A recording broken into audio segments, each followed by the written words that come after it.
reducing poverty and tackling the high cost of living, as well as building what it calls a capable, ethical and developmental state. Those are the measures I believe we should be judging them on. Have they even left the station in as far as taking us towards that direction in the last 100 days? Time is of the essence, is it not? So we'll have that conversation and reflect on the first 100 days of the GNU at about 7:20 here on the show. Of course, we do have all of your regulars lined up throughout the morning, and Musa with your news updates every half hour, Rob Byrne with your traffic updates every 15 minutes or so, Zaikan is watching your sport throughout the morning, and Ntauleng Lechela has your economics, business and market news covered. And of course, we do have Sipho Mantula with your Africa update just before 8 a.m. Of course, we are taking your calls and your reflections, and the number to dial for that is 086 000 2032. 086 000 2032. On those stories and a lot more, you can give us your reflections. You can also send us a WhatsApp voice note, and the number for that is 061 410 4107. The Thursday edition of the Morning Brief starts now. Weeknights on S3 are anything but ordinary. BBC Primetime brings you the best of British television from 9 p.m. till 11 p.m. Open your mind to Life on Death Row, Thursdays at 9 p.m. and Resistance in a Hostile Environment, a 3-part documentary showcasing turning points which would go on to define race relations in the UK for a generation. Thursdays at 10 p.m. Wind down your weeknights with The Outlaws, Fridays at 9 p.m. and explore the world's most dangerous roads at 10 p.m. Channel your best entertainment with BBC Primetime, only on S3. Open up. S3. The cost of living crisis is real. Here's what one Outsurance client did about it. I'm Amy. I'm 26 from Kenilworth. When I got my 2022 Ford EcoSport, the immediate thought was to phone Outsurance, and I pay only 819 Rand per month. No insurers were able to beat or match the premium that I'm currently paying. Want a car insurance premium that will blow your mind? SMS out to 30754 now. That's out to 30754. Outsurance is a licensed insurer and FSP. T's and C's online. Dawn breaks across the lush Serengeti plain, but paradise is fleeting as the animals face fresh challenges. Kali the lioness and Bakari the baboon may seem safe in their rock fortresses, but with rivals encroaching on all sides, their future hangs in the balance. Out on the plains, Duma the cheetah faces his destiny, and down by the river, baby hippo Mafuta strikes up an unlikely friendship with the crocodile Magamba. Channel your inner explorer with Serengeti, Season 3, Sundays at 6 p.m. only on S3. Open up. S3. The Daily News Diary on SAFM. All right, let's turn to Ann Musa for that. And Ann, good morning to you.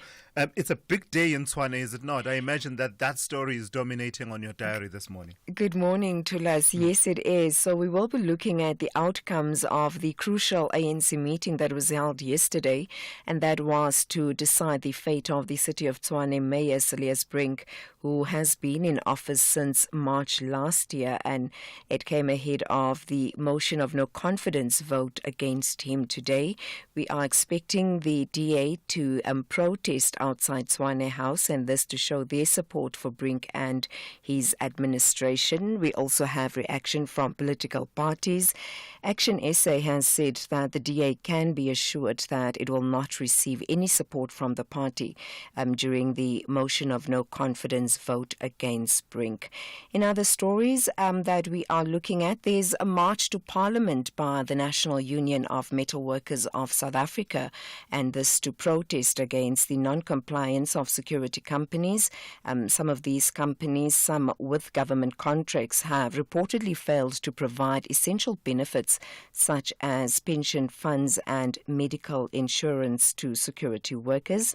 It also is day 2 of SATU's 10th National Congress today, looking at outcomes from day 1, where the ANC Deputy President Paul Mashatile delivered the keynote address yesterday. He assured delegates adds that the GNU's commitment to protect labour rights remains resolute. The Human Science Research Council is today set to release the key findings of the 6th South African National HIV Prevalence Incidence and Behaviour Survey for the Western Cape in Cape Town, and the announcement is set to highlight areas of progress that the province have made, also providing a deeper understanding of the HIV prevalence and the factors driving the HIV epidemic.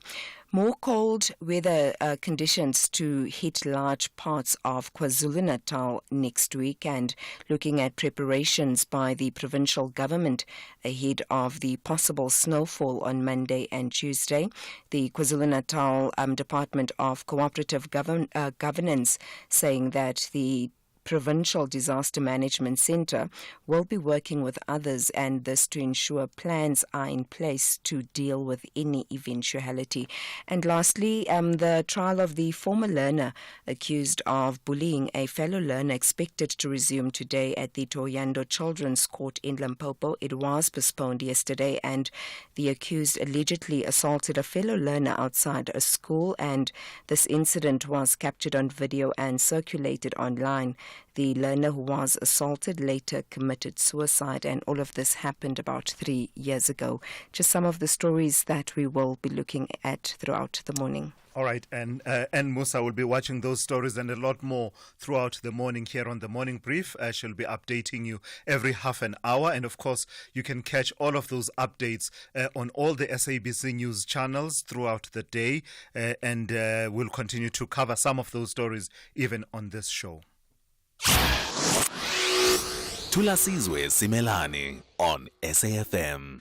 So let's give you a sense of how your weather is looking this morning, and talking about warnings about, more cold weather for KwaZulu-Natal. But today, here's how it's looking. We only have one warning for a change. And it says it's about extreme fire danger. And it says extremely high fire danger conditions are expected over most parts of the Northwest and the Free State and the northern parts of the Northern Cape, as well as over the Limpopo Valley, the Western Bushveld and the Lowveld of Limpopo. The rest of your weather looks like this. Pretoria is fine with a minimum of 14 and a maximum of 31. Johannesburg is fine with a minimum of 13 and a maximum of 30. Mbombela is fine 15 to 35. Polokwane fine 17 to 32. Mahikeng fine and windy with a minimum of 14 and a maximum of 31. Bloemfontein is fine and windy with a minimum of 10 and a maximum of 22. Kimberley is fine and windy with a minimum of 10 and a maximum of 23. Cape Town is cloudy with morning showers and rain. The wind is light to moderate northerly to northwesterly with a minimum of 13 and a maximum of 19. Gqeberha is cloudy with widespread showers and rain. The wind is fresh to strong westerly to southwesterly with a minimum of 13 and a maximum of 19. East London is cloudy with widespread showers and rain. The wind is moderate southwesterly, becoming strong in the late morning with a minimum of 14 and a maximum of 21. Durban is fine with the wind being moderate to fresh northerly to northeasterly at first, otherwise fresh to strong southerly to southwesterly from the morning. It's a minimum of 16 and a maximum of 28. Pietermaritzburg will see morning fog patches, otherwise it's fine with a minimum of 13 and a maximum of 31. The world's best football league makes its return to S3. Will Arsenal finally win their first title since 2004? Or will Man City continue their dominance of the league and win their 7th title under Pep Guardiola? Will the Dutchman in Erik ten Hag and Arne Slot have something to say as Man United and Liverpool step in to contest for the title? But it's not only about winning the title. For some of the 20 teams, it's a chance to improve on their performances from last season. While for others, it's the battle to avoid relegation and stay in the top flight. Every team has a point to prove. This is not just football. This is a masterpiece being played out every weekend. Channel your best sport with the English Premier League. Saturdays at 3 p.m. on S3. Open up. S3. Get down to Dis-Chem from this Friday 27th to Sunday 29th September for incredible one weekend only 2+1 cheapest free deals on the widest range of sports supplements, energy drinks and bars from brands like Biogen, NPL, USN and many more. Get expert advice from our in-store consultants to help you reach your health and fitness goals. Excludes all advertised products. Only at Dis-Chem. Better health starts here. Africa from Within follows the journey of our anchor presenters who travel to various locations in order to delve into the inner workings and untold stories of the unsung heroes. At its core, Africa from Within is all about grassroots storytelling and the showcasing of the conservation contributions of ordinary people to Africa. It aims to engage and entertain viewers, educate and promote conservation, and inspire viewers to value our natural heritage. Don't miss Africa from Within on SABC2 every Friday at 7 p.m.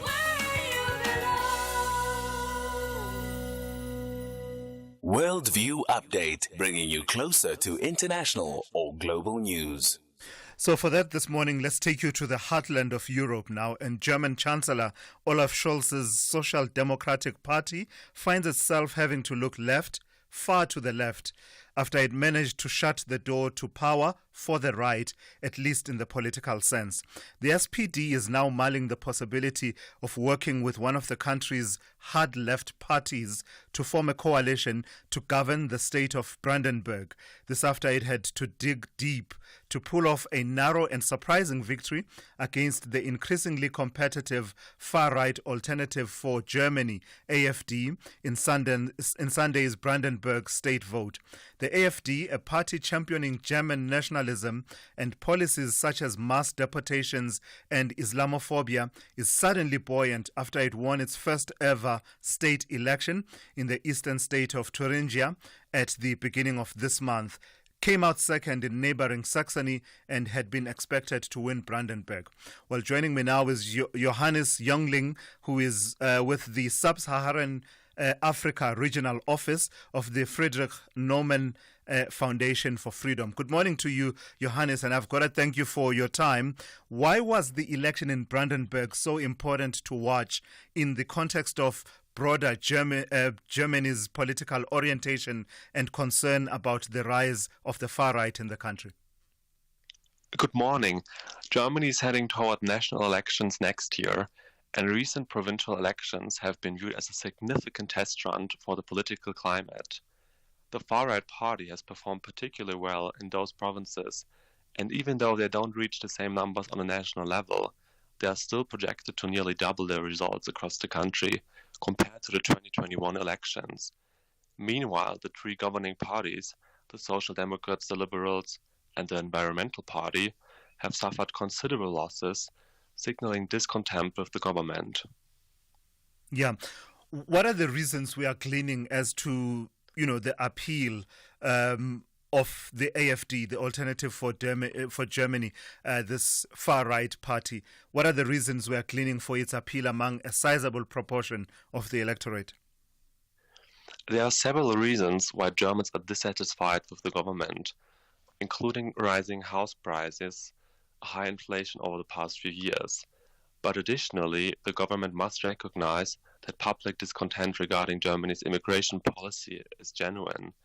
Many citizens fear that immigrants are taking away jobs, a concern that is largely unfounded, especially considering Germany's actual need for around 400,000 skilled workers annually to sustain its economic growth. These factors collectively drive voters to support the AfD as a means of expressing their dissatisfaction with the current government. And furthermore, the AfD performs strongest among young voters, a group particularly disillusioned to the uncertain future they face. Major crises like the war in Ukraine, conflicts in the Middle East, and climate change contribute to this unease. And although the AfD does not offer concrete solutions to these challenges, many people vote for the party as a way to voice their frustration with the current government's handling of these issues.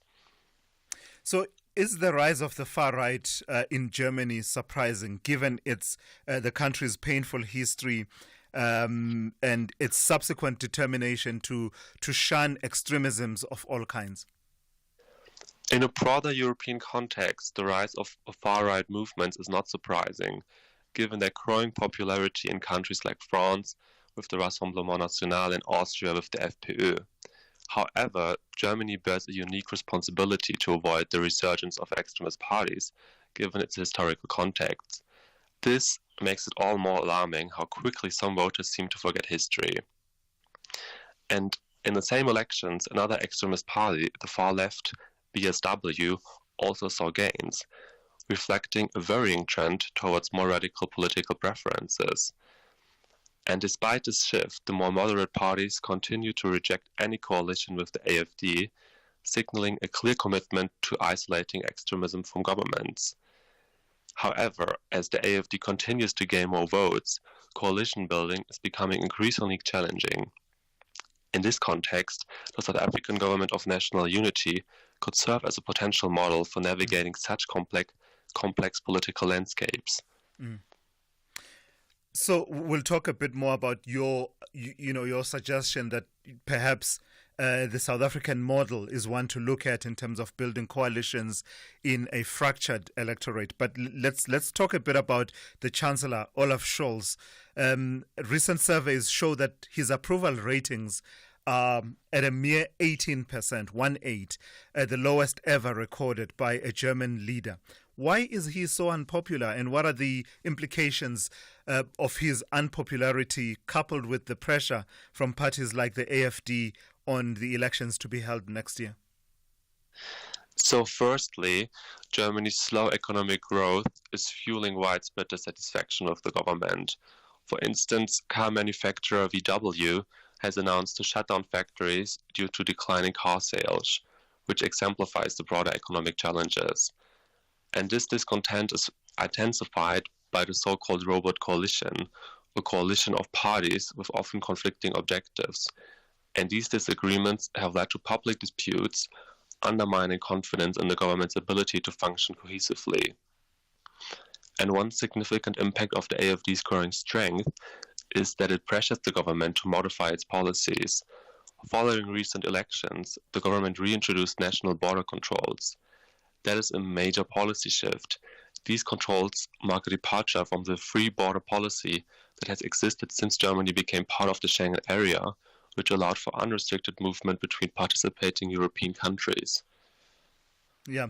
In fact, you lead me to my next question. How much of a factor are the European political dynamics in swaying German voters and their sentiment about their leaders? Are we seeing, for example, a rise in Euroscepticism, such as what we saw in the UK leading up to Brexit? Fortunately, there is no movement in Germany comparable to Brexit. However, Germany is not immune to the rise of Euroscepticism, though it remains a pro-European country overall. People who vote for the AfD aren't motivated by a desire to leave the European Union, but rather by insecurity about the economical situation and frustration about the government.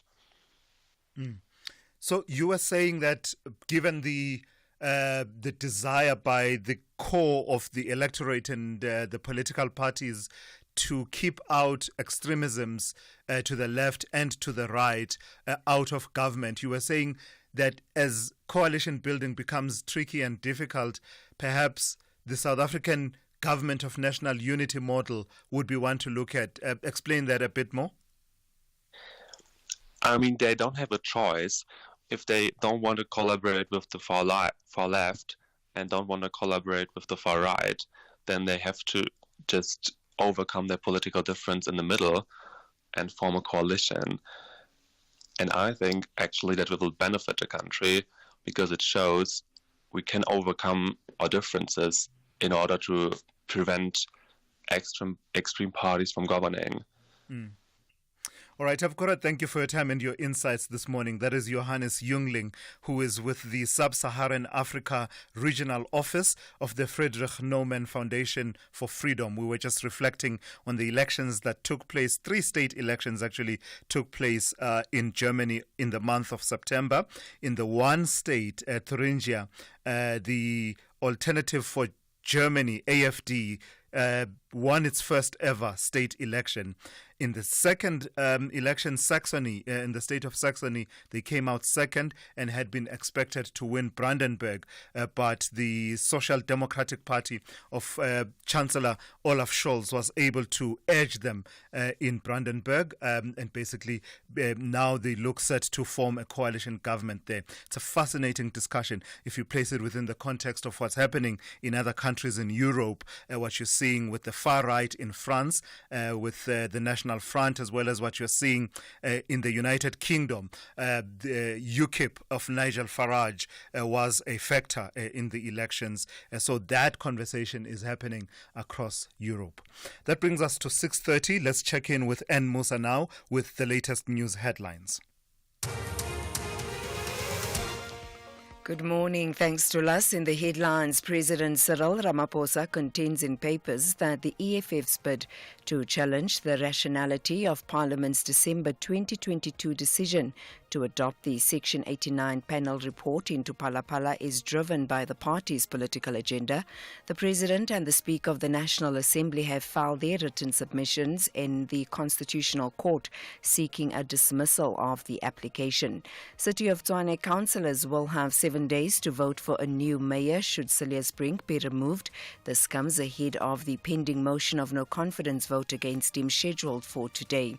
And the U.S. Congress has passed a stopgap bill to avert a partial government shutdown despite a significant number of Republicans in the House of Representatives voting against it for failing to achieve new federal spending cuts. I'll have details on these and other stories at 7. SAFM, guiding you through the rush hour traffic. Good morning if you're on your way out of Pretoria. Just a breakdown to watch for between the Rigel Avenue off-ramp and the R21. The left lane is closed. That will slow you up. Mpumalanga, the N4 Schoeman's Kloof is closed for truck rush recovery. Thankfully, you can just divert the alternative route, which is still the N4. It's the Elands Valley section. So from Montrose, you get out to Crossroads and you go sort of Ngodwana rather than up through Schoeman's Kloof, because you'll just be turned around and rerouted backwards, I guess, or made to just sit there and wait. Durban, a massive fire in the Phoenix area, right in the heart of Phoenix. It's Canehaven Drive, just by the Forest Haven School. That road is now closed. I understand, not confirmed, but I've seen plenty of message about this. This is a gas shop, a gas retailing shop that appears to be on fire, and it is a massive fire as well. So road closed, but you want to stay away from that. Crash on the N3 at Market Road, just south of Pietermaritzburg, seems to be having an impact, a big impact on Durban-bound carriageway. Durban-bound traffic coming out of Pietermaritzburg is stuck in a heavy queue down towards that scene. And Cape Town, a little bit of traffic on the N2 inbound, just jamming between Robert Sobukwe and Jan Smuts Drive. That run in through Lung is busy, and also complicating matters there and just adding to the delays on the N2 is the backlog on the N7 from the N2 moving up through Lunga. That's really busy into Epping, so you sit on the N2 off-ramp to Jake Sherville Drive, just trying to sort of turn into that N7 North. Rob Byrne, SAFM Traffic. This is SAFM Sport with Zai Khan. Zai, good morning to you. I see that love and peace is slowly being restored in Naturena, is it? Or is it still early days? It's still early days. But I mean, they're number 3 Yeah. on the log after winning last night. Who are we talking about here? Kaizer Chiefs. Yeah. Unbelievable. I mean, the Amakosi brought the heat, and AmaZulu just couldn't handle that Chief energy at Moses Mabhida Stadium. Gaston Sereno shone with 2 assists, while Ignacio Miguel and Ranga Shivaviro found the net early on. Let's listen to their coach, Nazruddin Nabi. So the first thing is that we need to pay tribute to AmaZulu and the whole team and his coach, and we pay a big respect to the coach. And then first half was very good, but then the second half they scored a goal very quickly. So that was really hard to keep maintaining this score 3-1 positively. But we still have lots of things to build up on. But this is still a very positive result for us. Let's speak. That's the final score, was 3-1 over in Cape Town. Stellenbosch thrashed Cape Town City 3-0 in the Ikapa Derby, with Fawaz Basadine stealing the show with an audacious strike from his own half. Meanwhile, Sekhukhune United were held to a 1-0 draw by 10-man Chippa United, and SuperSport United edged out TS Galaxy with a 1-0 victory. And lastly, the clash between Golden Arrows and Magesi FC was abandoned due to a power outage. Eskom making the headlines there. Elsewhere, Ethan Nwaneri announced himself on the Arsenal stage as his double put the Gunners into the Carabao Cup fourth round via a 5-1 win over Bolton, which also saw Raheem Sterling score on his full debut. Elsewhere, Diego Jota and Cody Gakpo each scored 2 goals as Liverpool began their defence of the Carabao Cup by coming from behind to thrash West Ham 5-1 at Anfield. Tennis, fresh from playing a part of the victorious Team Europe at the Lever Cup in Germany, Stefanos Tsitsipas has made the long journey to Tokyo for the Japan Open, where he opens his campaign against the up-and-coming American Michelson today. In his interview, the world number 12 was still buzzing from the thrill of the Lever Cup and, of course, looking at some of his fiercest rivals, Tsitsipas singled out Carlos Alcaraz in particular as an inspiration. I'm observing Carlos. It's like seeing him from that angle is so different to just watching him on TV or any other type of competition. I don't really get to get so close and intimate with another high-tier player as him. He's currently one of the best players in the world, won 2 Grand Slam titles this year, and for me he's an example. I really want to follow his footsteps, and to get to see him play live and see what kind of patterns and what kind of behaviors and what kind of body language he shows on court is definitely something that I try and copy and try and bring into my own game. That's the world number 12, Stefanos Tsitsipas, here on the Morning Brief. I'm Zaikan. We'll bring you more sport at the top of the hour. There's sponsoring a news feature. Then there's helping your clients make the news. Search Standard Bank Business and Commercial Banking to see how far they can take your business. The Business Update on SAFM. Let's bring in Dauleng Lechela for that. And good morning to you, Dauleng. AI is on the rise, but we are nothing without microchips, without the chips and semiconductors that are needed to make it all work. And you are telling us this morning that there's some concern about the about the supply line and the supply chain. And that's right, Thulas. Now, this comes after a consultancy firm, Bain & Co., released a report around the AI industry, and they're saying that the rise in demand for AI-driven chips and smart devices may trigger a new global chip shortage. The last major semiconductor shortage happened during the COVID-19 pandemic amid supply chain disruptions and a rise in demand for consumer electronics as people were forced to stay at home. Now, the semiconductor supply chain is very interconnected, involving multiple companies. For example, NVIDIA designs GPUs, chips used in apps like OpenAI's ChatGPT. NVIDIA, however, relies on TSMC in Taiwan for production. TSMC, in turn, sources equipment from global suppliers, including the Netherlands. And due to the interconnectedness, geopolitical tensions remain a big risk to the industry. Chips are also seen by governments around the world as strategic technology. The US has been on a campaign via export restrictions and other sanctions of trying to restrict China's access to the most advanced chips. We're also seeing countries like the US, India, and Saudi Arabia investing heavily in domestic chip production. The US has introduced the CHIPS Act, providing $52.7 billion in subsidies, while India has also approved a $10 billion incentive program. These moves aim to reduce dependence on foreign supplies. Yeah, and I did see Joe Biden, the U.S. president, alluding to it without mentioning it directly in addressing the relationship with China at the UN General Assembly. He sort of alluded to not weaponizing some of the technologies we need, and of course that's a reference to the situation in Taiwan. Tell me about Growth Point. You are saying that they are exiting their investment in the UK property company Capital and Regional. Julius, there's been quite a lot of M&A activity taking place this week, and this time around we're looking at the property sector. One of South Africa's biggest landlords, Growth Point, has agreed to sell its majority stake in UK landlord Capital and Regional to another British player, New River REIT. After months of negotiations, Growth Point publicly endorsed New River's bid for Capital and Regional yesterday.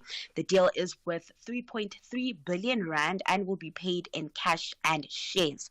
Now, the proposed sale is part of Growthpoint's efforts to simplify its business. There's also been speculation mounting about a possible total exit from the UK. This move also follows a failed bid from local property player Vukile, which initially made an offer for Capital and Regional earlier this year. If I'm not mistaken, that bid came through around May.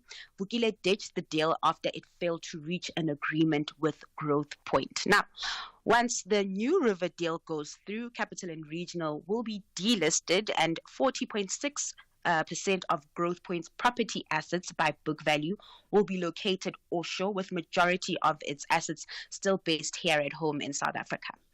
All right, just give us a sense then of Asian markets, US markets, as well as a recap of how the JSE closed. Recapping yesterday's close, U.S. markets taking a bit of a breather and cooling from record highs. Those stocks closing mostly in the red yesterday as traders shift their focus to inflation data being released tomorrow. The Dow Jones took the biggest knock there, down 0.7%. Meanwhile, the JSE playing catch-up after Tuesday's public holiday.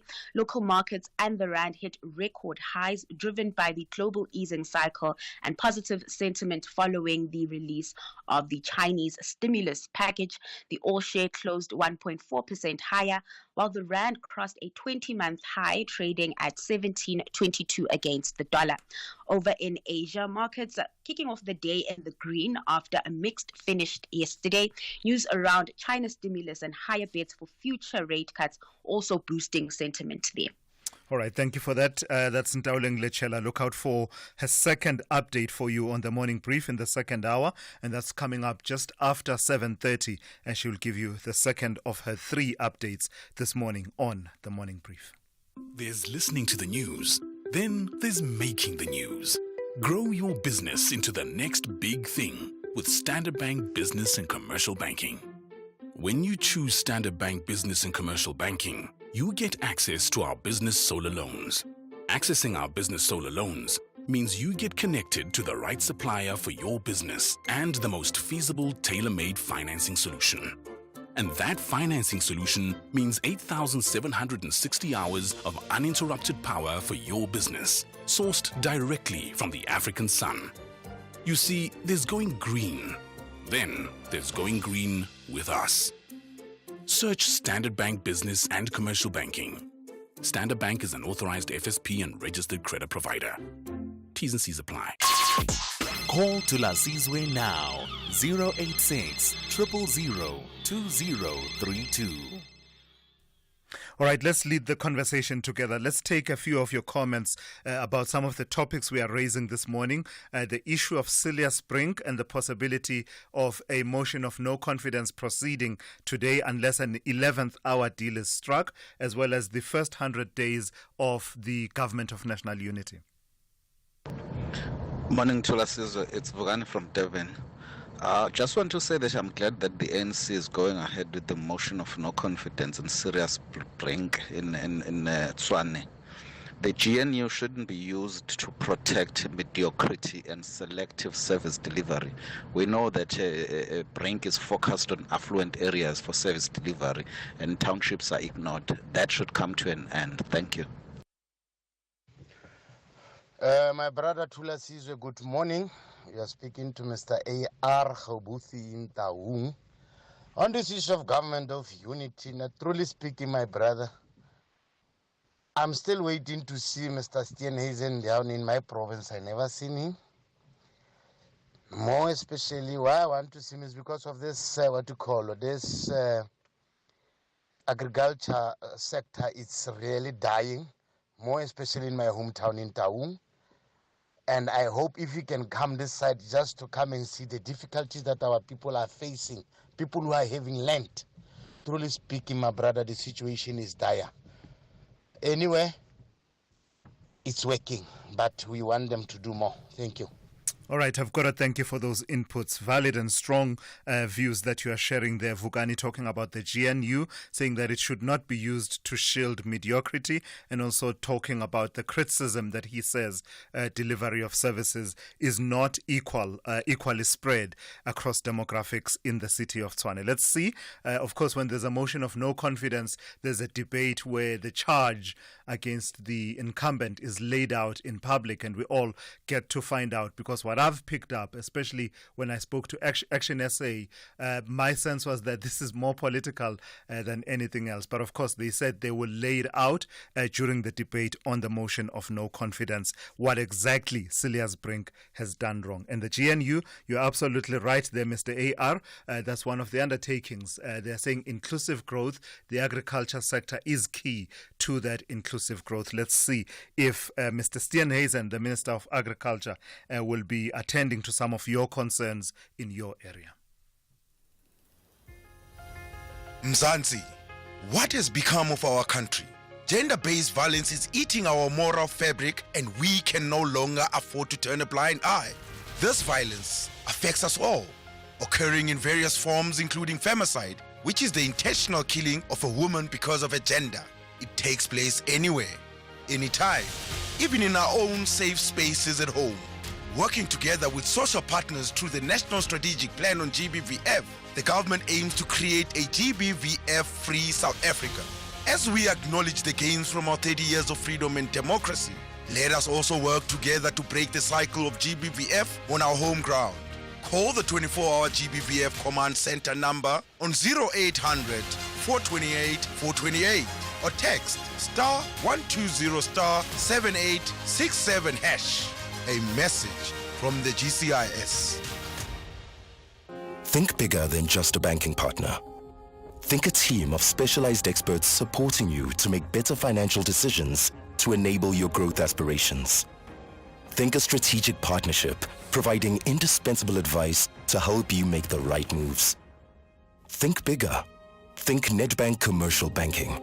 For more information, visit nedbank.co.za. See money differently. Nedbank. We're a licensed FSP and registered credit provider. Hey, want to check your TV license balance conveniently? Look no further. Our SMS service allows you to do just that. By sending a message containing your ID or TV license number to 44210, you can quickly access your balance without needing multiple inquiries or waiting on hold. Plus, standard SMS rates apply. Take advantage of this efficient method to stay informed and streamline your payment process today. T's and C's apply. The only talk radio morning breakfast show that makes sense. The Morning Brief with Thulasizwe Simelane. Let's go to this story now. While the rest of us are still reeling from the shock of the yet-to-be-introduced 36% Eskom electricity tariff hike, one community in Cape Town has decided it's seen enough of the price increases and is vowing to intensify its protests against surging electricity costs. Lavender Hill residents took to the streets again this week, blocking off some roads and engaging in clashes with police who fired rubber bullets and lobbed stun grenades at them. But community activists are vowing to intensify their protests. Let's speak now to one of those community activists, Mark Schrecker, who joins me now for that conversation. Good morning to you, Mark. So what has happened? What has changed? I see that the protests have been building up over at least a period of the last month or so. What has happened that has brought you to this point where you feel protest is your only option? Morning to you and morning to all your listeners. Yes, we have sat down with the MEC. We have sat down with the MEC office. We have engaged with them, and yet they've just come back with a whole lot of nothing. They're not listening to the not demands, but actually the queries of the people, and every time blaming somebody else. And I mean, our pensioners and our people that's on disability grants can't even afford any more electricity or food. They must make a choice between the two, which I feel is very unfair. But I guess what I'm asking you is what has changed in terms of the pricing structure of electricity? Has there been an introduction of a particular tariff that applies uniquely in Cape Town? What has made it more unaffordable? I mean, I understand the cost of living is high, but what has made it more unaffordable now? Okay, let me put it this way. If somebody buys 10 rand electricity, 10 rand units, right? We did an exercise yesterday, and then they get 2 units for 10 rand. You understand? So we're paying almost 5 rand a unit in Cape Town, where the rest of the country is paying 3 rand odd a unit or almost 3 rand a unit. And we're paying we're paying 5 rand odd almost a unit. We're going to that region. So while the city have increased upon nurses increase, that's why the city, the DA councillors and the DA city is busy pressing for, how can I put it, for nurses tariffs increase, because now they are being exposed for what they have done to the poorest of the poor. All right, I've got to thank you for that, for your time and your inputs this morning. That is Mark Schrecker, who is a community activist in Lavender Hill, talking to us about the protests that have been on the go in the area, and the community vowing that they will continue with those protests around the issue of unaffordable electricity tariffs that are being charged. SAFM, guiding you through the rush hour traffic.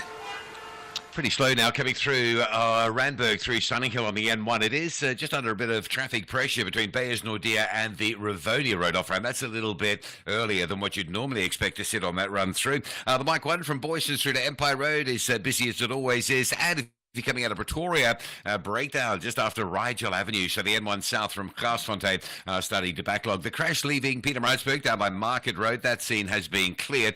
There is the backlog this morning that we're just keeping an eye on the N3 leaving Durban between Shongweni and Key Ridge. If you're on your way to Pietermaritzburg, just getting up towards that sort of M13 on-ramp, that is very slow going. Cape Town, a lot of pressure down at Muizenberg. The run into town off, into Muizenberg Town Centre, coming off Baden-Powell Drive onto Beach Road and then around to Atlantic Road through to Main Road is very busy, unusually busy down that side. And it looks okay. We are in school holidays, so if you're on the roads at this hour coming out of Tableview, Kuberg Road through to Kuberg, get a change in Marine Drive through Sunset Beach, Milnerton, and Pardon Island moving not too bad either. And just a reminder, if you're driving Mpumalanga, the road between Mashadador and Mbombela is closed on the Schoemans Kloof section. That's for truck crash recovery. You've got the option of the N4 Elands Valley, which will take you down through Waterfall Boven and Godwana, passing Sapi. That's the route that's open. Schoemans Kloof still closed. Rob Byrne, SAFM Traffic. The Blues want to ensure they control the 90 minutes in their own backyard to grab maximum points. Oh, somehow he's got there, and he's poked it in! Super sub, Christopher Nkunku. Meanwhile, the Seagulls want to be remembered for causing an upset at Stamford Bridge. Oh, he digs it across, should be the match-winning moment, Pedro! Brighton have won it out in time! This is the Premier League. Catch the spectacular encounter between Chelsea FC and Brighton and Hove Albion FC on Saturday, 28 September at 3:30 p.m. live on SABC3. Also available at your fingertips on SABC Plus and SABCSport.com. Proudly brought to you by SABC Sport. For the love of the game. So why should I use We Buy Cars if I want to sell my vehicle? Because We Buy Cars buys cars. But will I get the right price? Of course. We Buy Cars buys thousands of vehicles and knows exactly what every vehicle is worth. Their buyers deliver exceptional service and pay you immediately. And how do I know what they'll pay for my vehicle? It's easy. Visit webuycars.co.za or use the We Buy Cars app. Follow the simple steps and voila, you'll know your car's value in no time. We Buy Cars. Quick, easy, the best. Channel Heritage Day your way on Afternoon Express on Tuesdays at 6 p.m. only on S3. As Chef Ruben Riffel braais lekker curried lamb skewers, we rock our traditional regalia, and Jules Harding of Good Luck celebrates her daughter Skylar's first Heritage Day, and it's orange malva pudding for dessert. That's Afternoon Express this Tuesday at 6 p.m. only on S3. Thulasizwe Simelane on SAFM. Brief, well, depending on how it affected you, last weekend's severe snowstorm in KwaZulu-Natal, Eastern Cape and the Free State was either the stuff of nightmares or a pretty winter wonderland. But now it's time to grapple with some understated longer-term consequences. Specifically, there's concern that the snow could have lasting repercussions on farming operations. I'm joined now by Gernie Botha, who is the CEO of Vrystaat Landbou, Free State Agriculture. Good morning to you, Gernie. I've got to thank you for your time. So the snow has come and gone. It was a bit out of season. We were told the reasons for it by the Weather Service, cut-off low, etc. But now you, as the agricultural sector, are grappling with the consequences. What do these include? Good morning, listeners. Yes, obviously it comes with damage in as far as infrastructure are concerned. You will find that some of the roofs that were used to house, say for example, fertilizer, etc., gave in due to the weight of the snow. And then you'll also find that the animals, unfortunately, also passed on due to the hypothermia that they were receiving from the cold. What are your members telling you about that kind of impact? What have they experienced in the wake of the snow? Obviously, we are still assessing the damages. No final figures are made available. So we're still seeing what is going on, but obviously underestimation seems in the order of things. I think the motorists that also use the roads did not estimate that the snowfall will be as much as it was.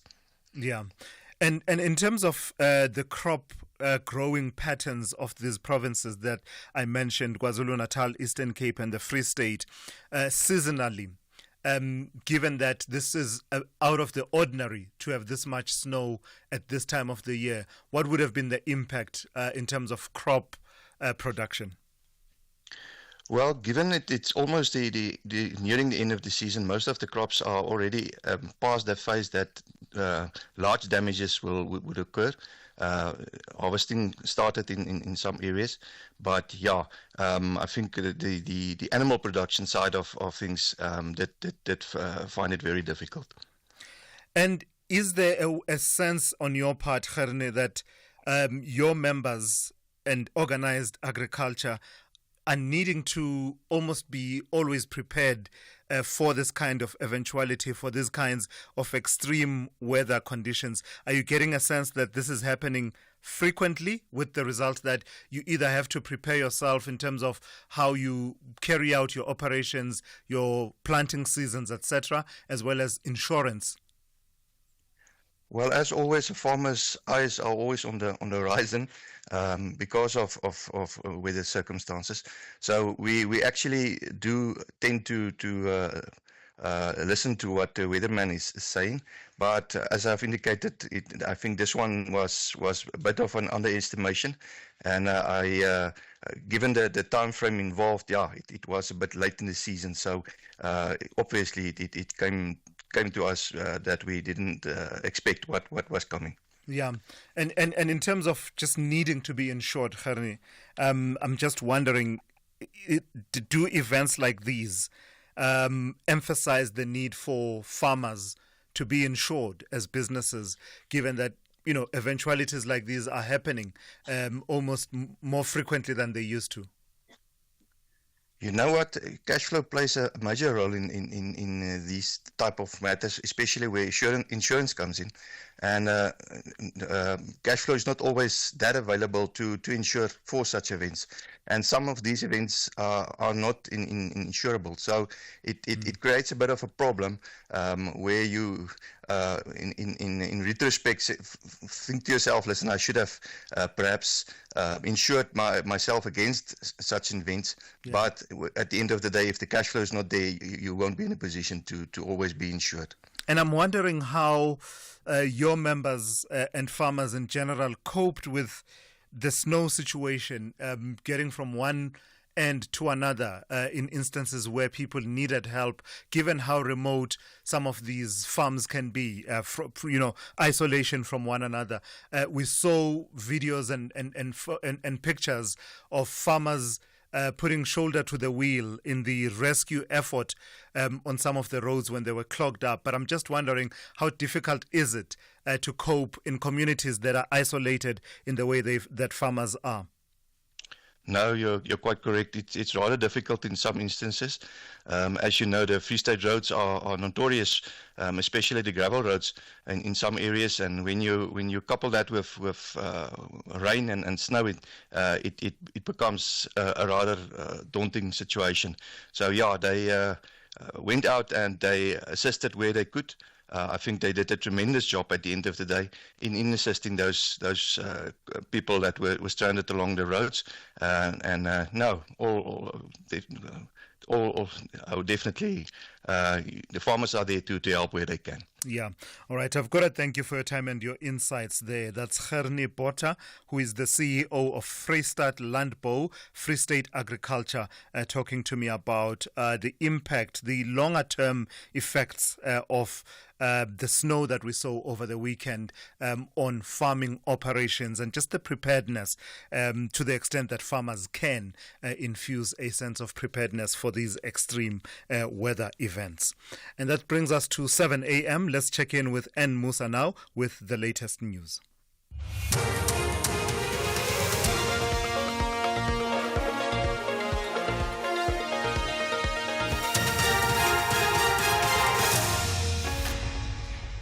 In our top stories, Ramaphosa files submissions on EFF's court challenge on Phala saga, and Tshwane Mayor faces a no-confidence vote. Good morning. President Cyril Ramaphosa contends in papers that the EFF's bid to challenge the rationality of Parliament's December 2022 decision to not adopt the Section 89 panel report into Phala is driven by the party's political agenda. The President and the Speaker of the National Assembly have filed their written submissions in the Constitutional Court seeking a dismissal of the application. The President argues that the EFF waited a year after the Phala saga was put to rest and just a few months shy of the 2024 national and provincial elections to pursue the matter. Kenny Mapanga reports. In March 2023, the Constitutional Court dismissed applications from the EFF and the President, respectively, for direct access on the Phala saga. However, in February 2024, the EFF launched another legal challenge into the rationality of the National Assembly's decision. The President argues that the motive of the EFF became clear when the EFF sought a speedy adjudication of the matter to ensure a debate before the National Assembly on the President's fitness to hold office on the eve of the general elections. The President also submits that the EFF's application is ill-founded on the basis of several grounds. City of Tshwane councillors will have 7 days to vote for a new mayor should Cilliers Brink be removed. This comes ahead of the pending motion of no confidence vote against him scheduled for today. The ANC, along with other opposition parties, say they've lost confidence in Brink's leadership due to several grievances, including alleged service delivery leadership failures. However, Brink says they've worked with the ANC to solve some issues relating to service delivery within the city. The DA has worked with the ANC and the Government of National Unity. It's not to say that such an arrangement was necessarily going to be duplicated, but that clearly shows that mature people often do have to put differences aside and seek solutions to joint problems. Just like we took hands with national government to solve the problem of Hammanskraal water. The Bank Serve Africa Take-Home Pay Index, which tracks the average take-home salary among an estimated 4 million salary earners in South Africa, indicates an improvement in August of this year. The average take-home salary has increased to 16,582 rand, up by 6.7% when compared to a year ago. This is the fifth consecutive monthly increase in take-home pay. Independent economist Elise Kruger. So I think we're coming from 2 years in which salary increases lagged on inflation. So households have been under significant pressure. And, having a salary increase slightly above inflation this year will not be an immediate inflationary pressure. I think we will have to seek consecutive years of increases higher than inflation, and the productivity is another factor to be incorporated here. But I do not see this as an immediate inflationary pressure. The trial of a former learner accused of bullying a fellow learner is expected to resume today at the Thohoyandou Children's Court in Limpopo. The matter was postponed due to the unavailability of a isiXhosa interpreter. The accused was shown in a video that went viral on social media, allegedly assaulting a fellow learner outside the school. The learner was assaulted. Lufuno Mabunga later committed suicide by overdosing on pills 3 years ago.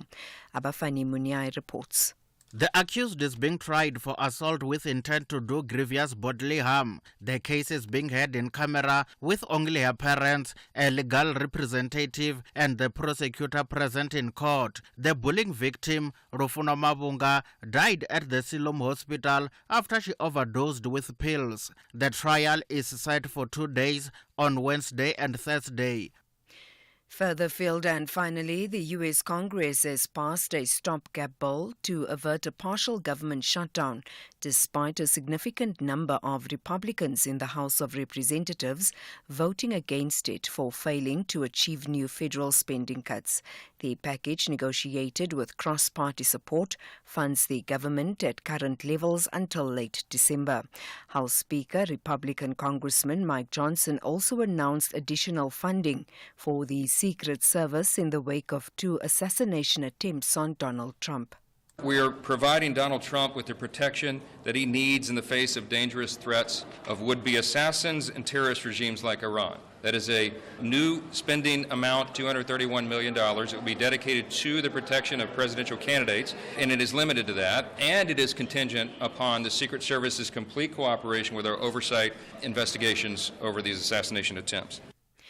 Recapping the top story, President Cyril Ramaphosa contends in papers that the EFF's bid to challenge the rationality of Parliament's December 2022 decision to not adopt the Section 89 panel report into Phala is driven by the party's political agenda. The President and the Speaker of the National Assembly have filed their written submissions in the Constitutional Court seeking a dismissal of the application. For SAFM News, I am Anne Musa. SAFM, guiding you through the rush hour traffic. Just been a crash in Midrand. It's on your way to Pretoria, the N1 North, just after Olifantsfontein. Traffic building up pretty quickly. It's a bit of a mess. Vehicles all over the highway there, N1 North. That will have impact coming south as well. Everybody on that busy side that's already queuing from Old Joburg down to Olifantsfontein will still busy with the old on-looking factor there. Before you even get into that mess, there's a breakdown just after Rigel on the M1 South, so coming through from Garsfontein, it stays very busy. Leaving Durban on your way to Pietermaritzburg, we've been just tracking some sluggishness this morning between Shongweni and Key Ridge. That is very unusual. Durban's N2 South queuing now from Umgeni down to Spaghetti Junction. That's got the hallmarks of a broken down vehicle in the roadworks. We'll keep an eye on that one for you. Cape Town, fairly heavy. N1 from Plattekloof through to Kuiberg, interchange. And if you come off Baden-Powell into Muizenberg, there's quite a backlog along the Muizenberg beachfront, Atlantic Road, then down to Main Road. Very slow, unusually so for this time of morning. Rob Byrne, SAFM Traffic. A very good morning to you in your SFM sports headlines. We take a look at the versatile Springbok Cheslin Colby, ready to take on goal-kicking duties and action from last night. So Kaizer Chiefs dominating AmaZulu with a 3-1 win in Durban. Details around 7:30.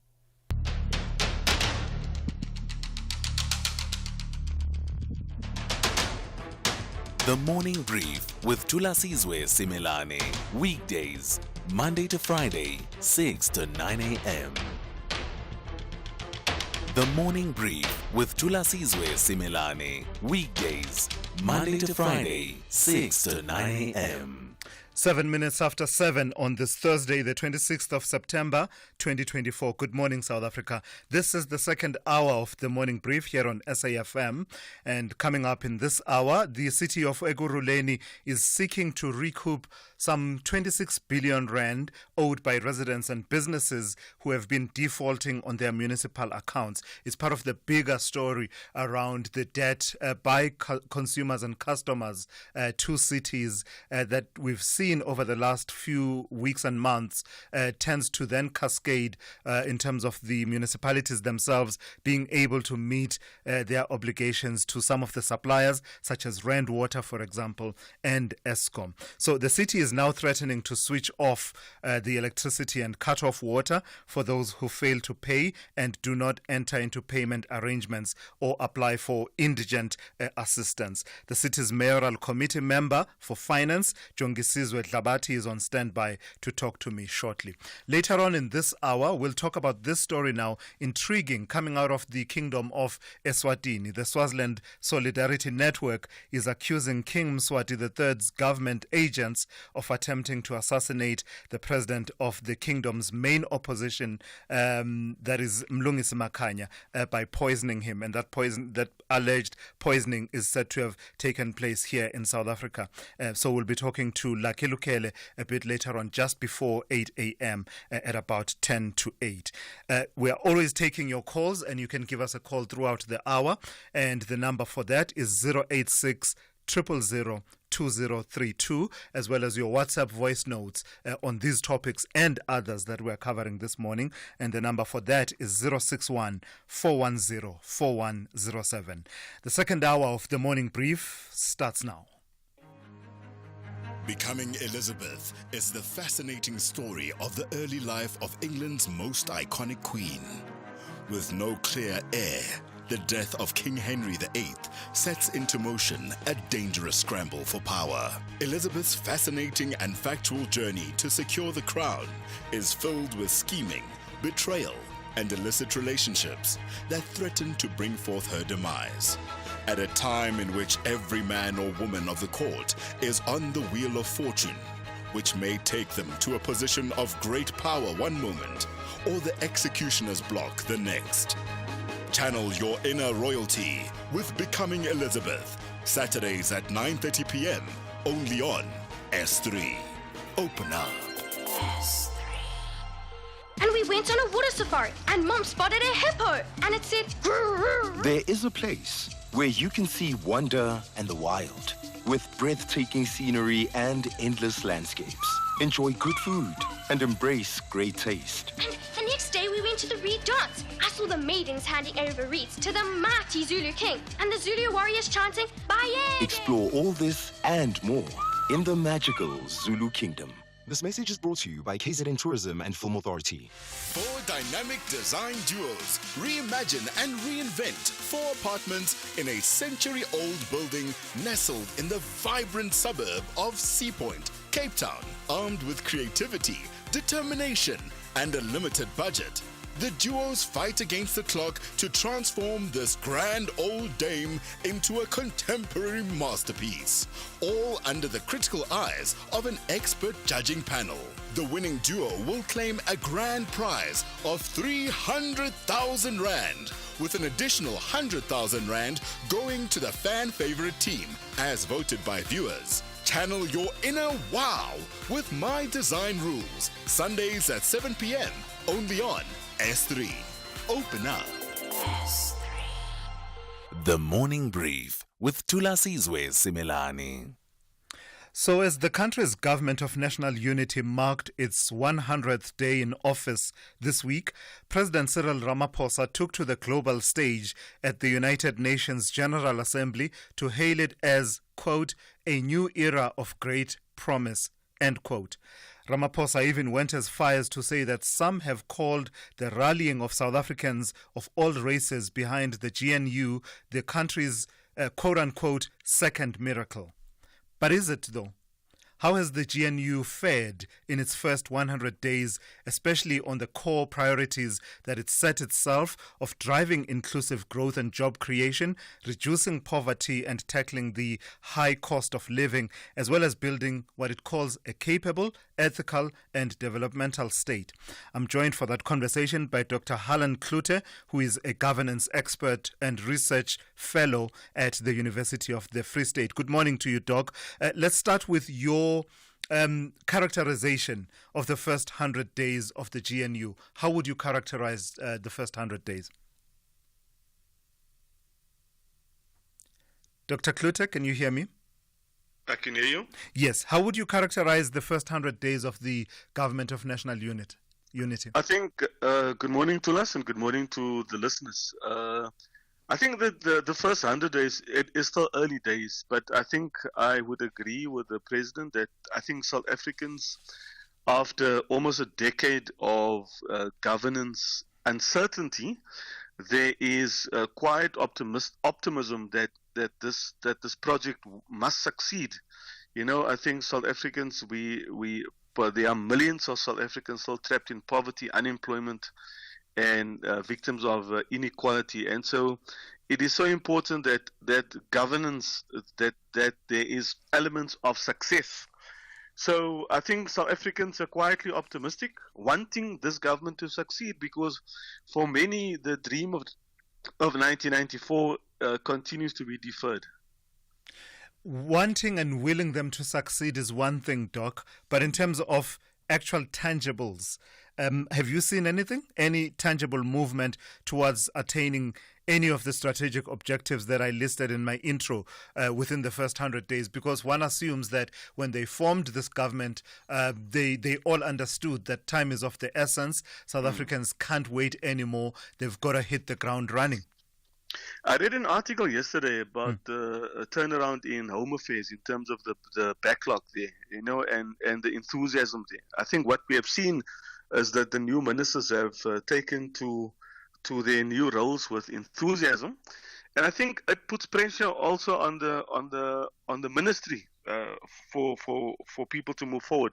I think if you look at the ministry in sports, for example, there are moves to get Formula One in this country, and so I think it puts positive pressure on one another. I think this government of national unity also suits the president very nicely. I think he is in a position now to be a chief executive officer almost of the country, because of the factions in his own party have often prevented him from moving forward. He is moving forward with speed, and I think it's his last term as well. And it's for him, it's about legacy as well, and making sure that his legacy is also secured. The first term of President Ramaphosa was rocky in terms of renewal, making sure that he commits the party to accepting his renewal mandate. I think he has it a little bit easier now, because he can now govern, or he can manage this coalition with more speed, because of the consensus, almost as it were, that there is, because no party has received a majority, and I think that is going to be the case in the foreseeable future. At local government, I've read the other day there's an interministerial committee tasked to turn around local government, because that is where democracy starts, at the door of the municipality, and there we still have a mountain to climb. Has this government in its first 100 days attained cohesion, given that, you know, they're from disparate political ideologies, priorities, agendas, and political cultures? What's your sense of the cohesion, and would you say that the signing into law of the Basic Education Laws Amendment Act by the President was its biggest cohesion test? And if so, how did it do? I think the opposition parties are still very much not in favor of it. You know, the DA have expressed reservation of it.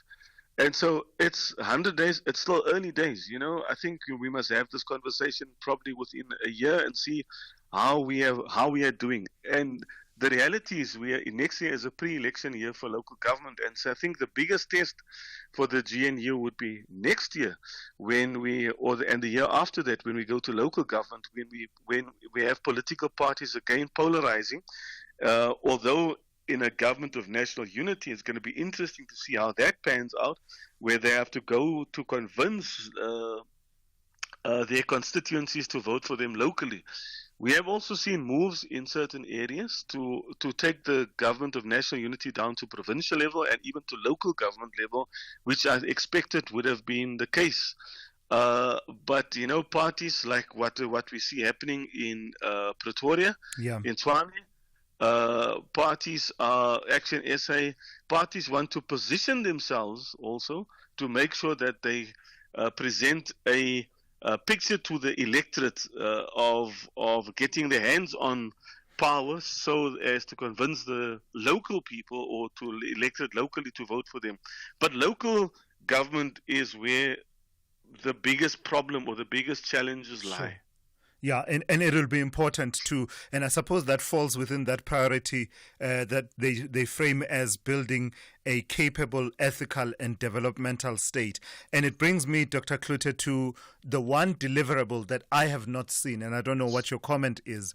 There was an undertaking, especially in the President's opening of Parliament address, that Cabinet will be convening a further strategy session to consider the Government of National Unity's medium-term development plan. They said that the plan would translate these lofty priorities that they identified into detailed plans and interventions. How crucial is it that deliverable is put before South Africans as soon as possible?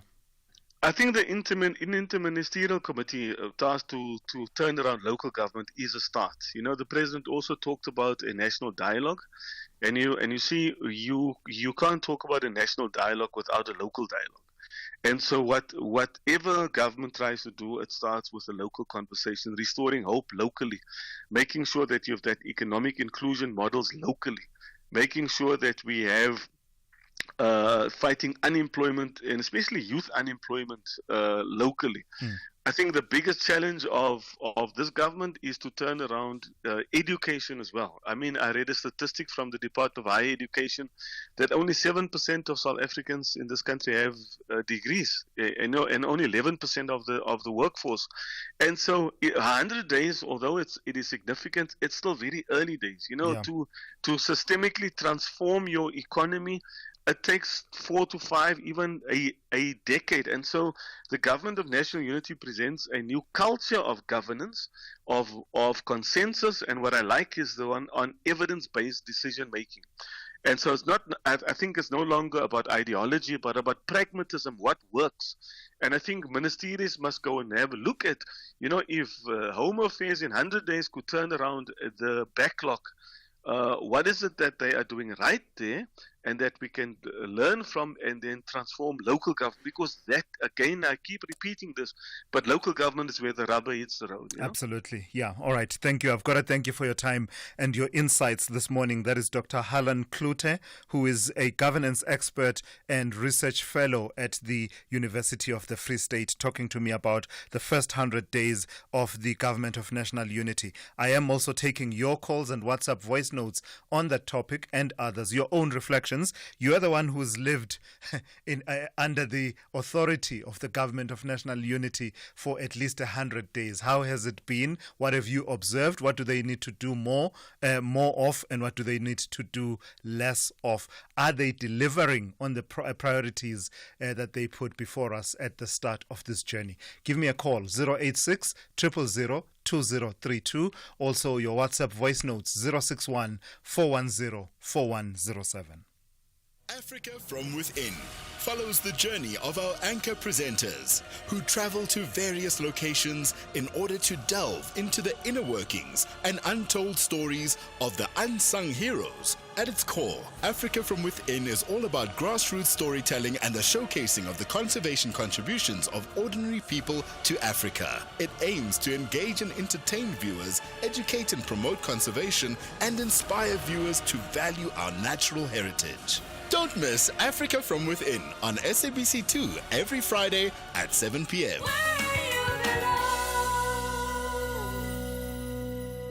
Kickstart your journey to success in 2025 with the Durban University of Technology. DUT offers programs in the faculties of Accounting and Informatics, Applied Sciences, Arts and Design, Engineering and the Built Environment, Health Sciences and Management Sciences, open for applications for 2025. Applications close on 30th September 2024, but dates may vary. Visit dut.ac.za for a full list of available programs and entry requirements. Apply now through the Central Applications Office by visiting cao.ac.za.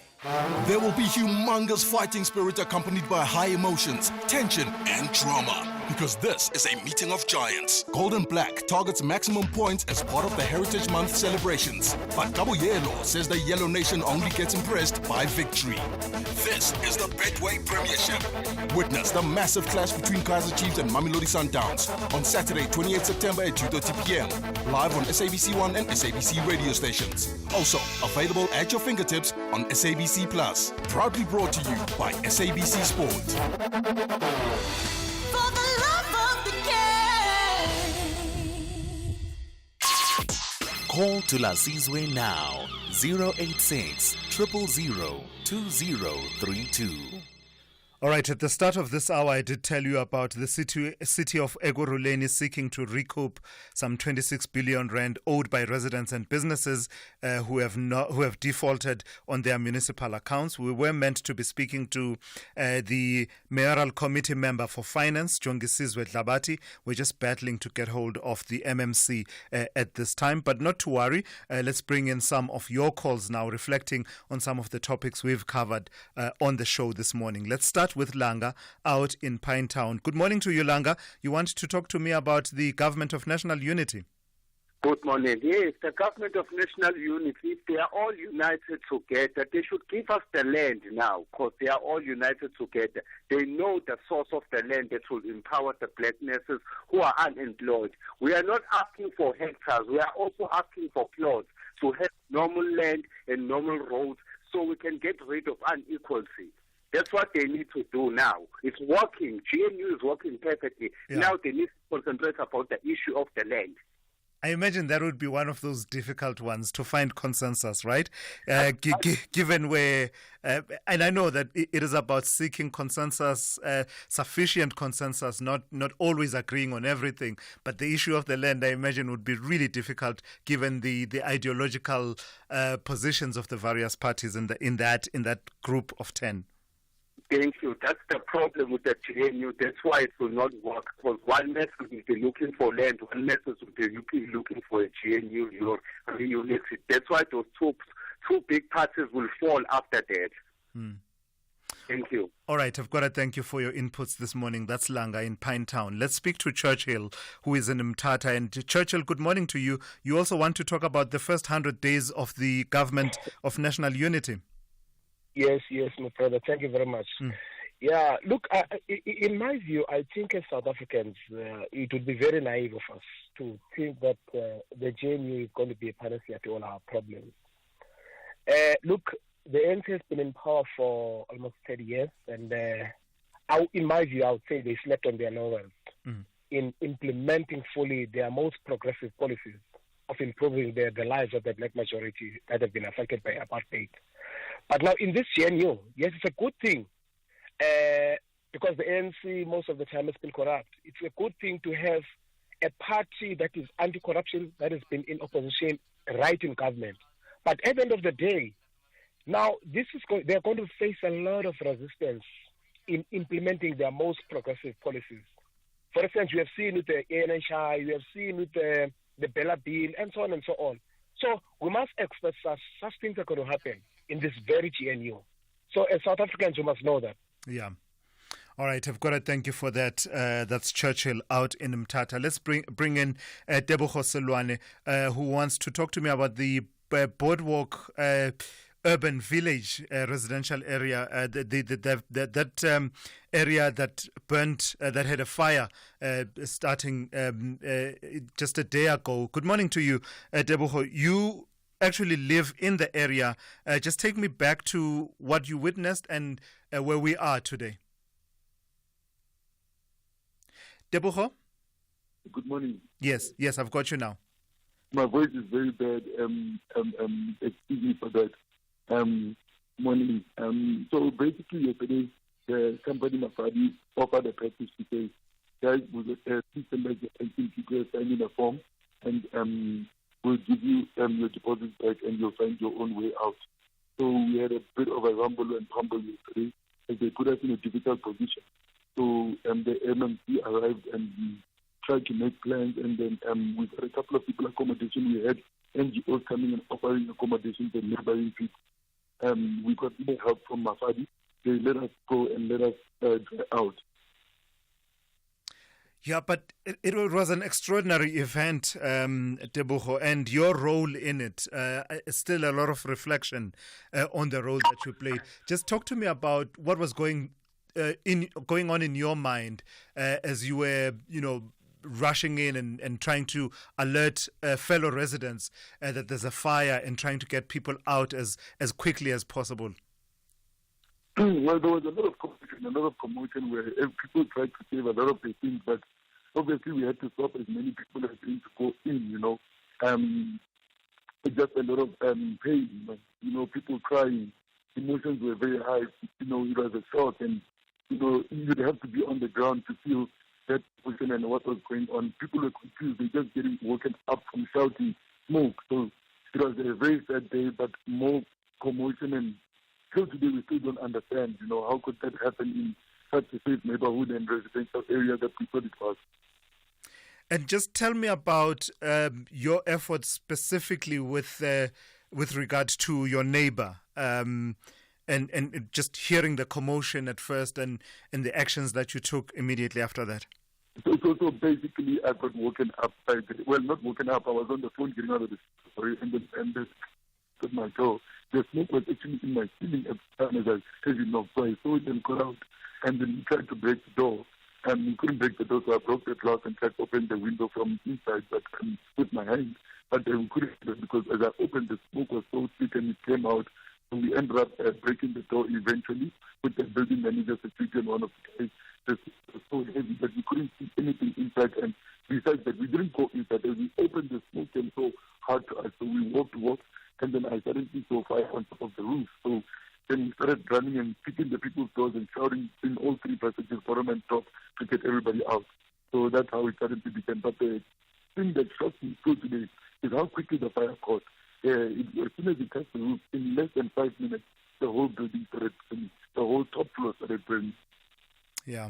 All right. I've got to thank you for sharing that experience with us. That is Tebogo Simelane, who was involved in helping people to get out of the burning residential complex in Midrand.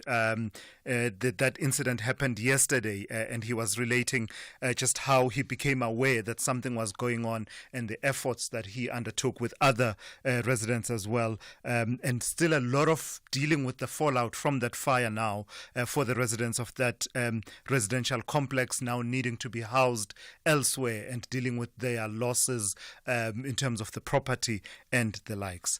That brings us to 29 minutes to 8. Let's check in with N. Musa now with the latest news headlines.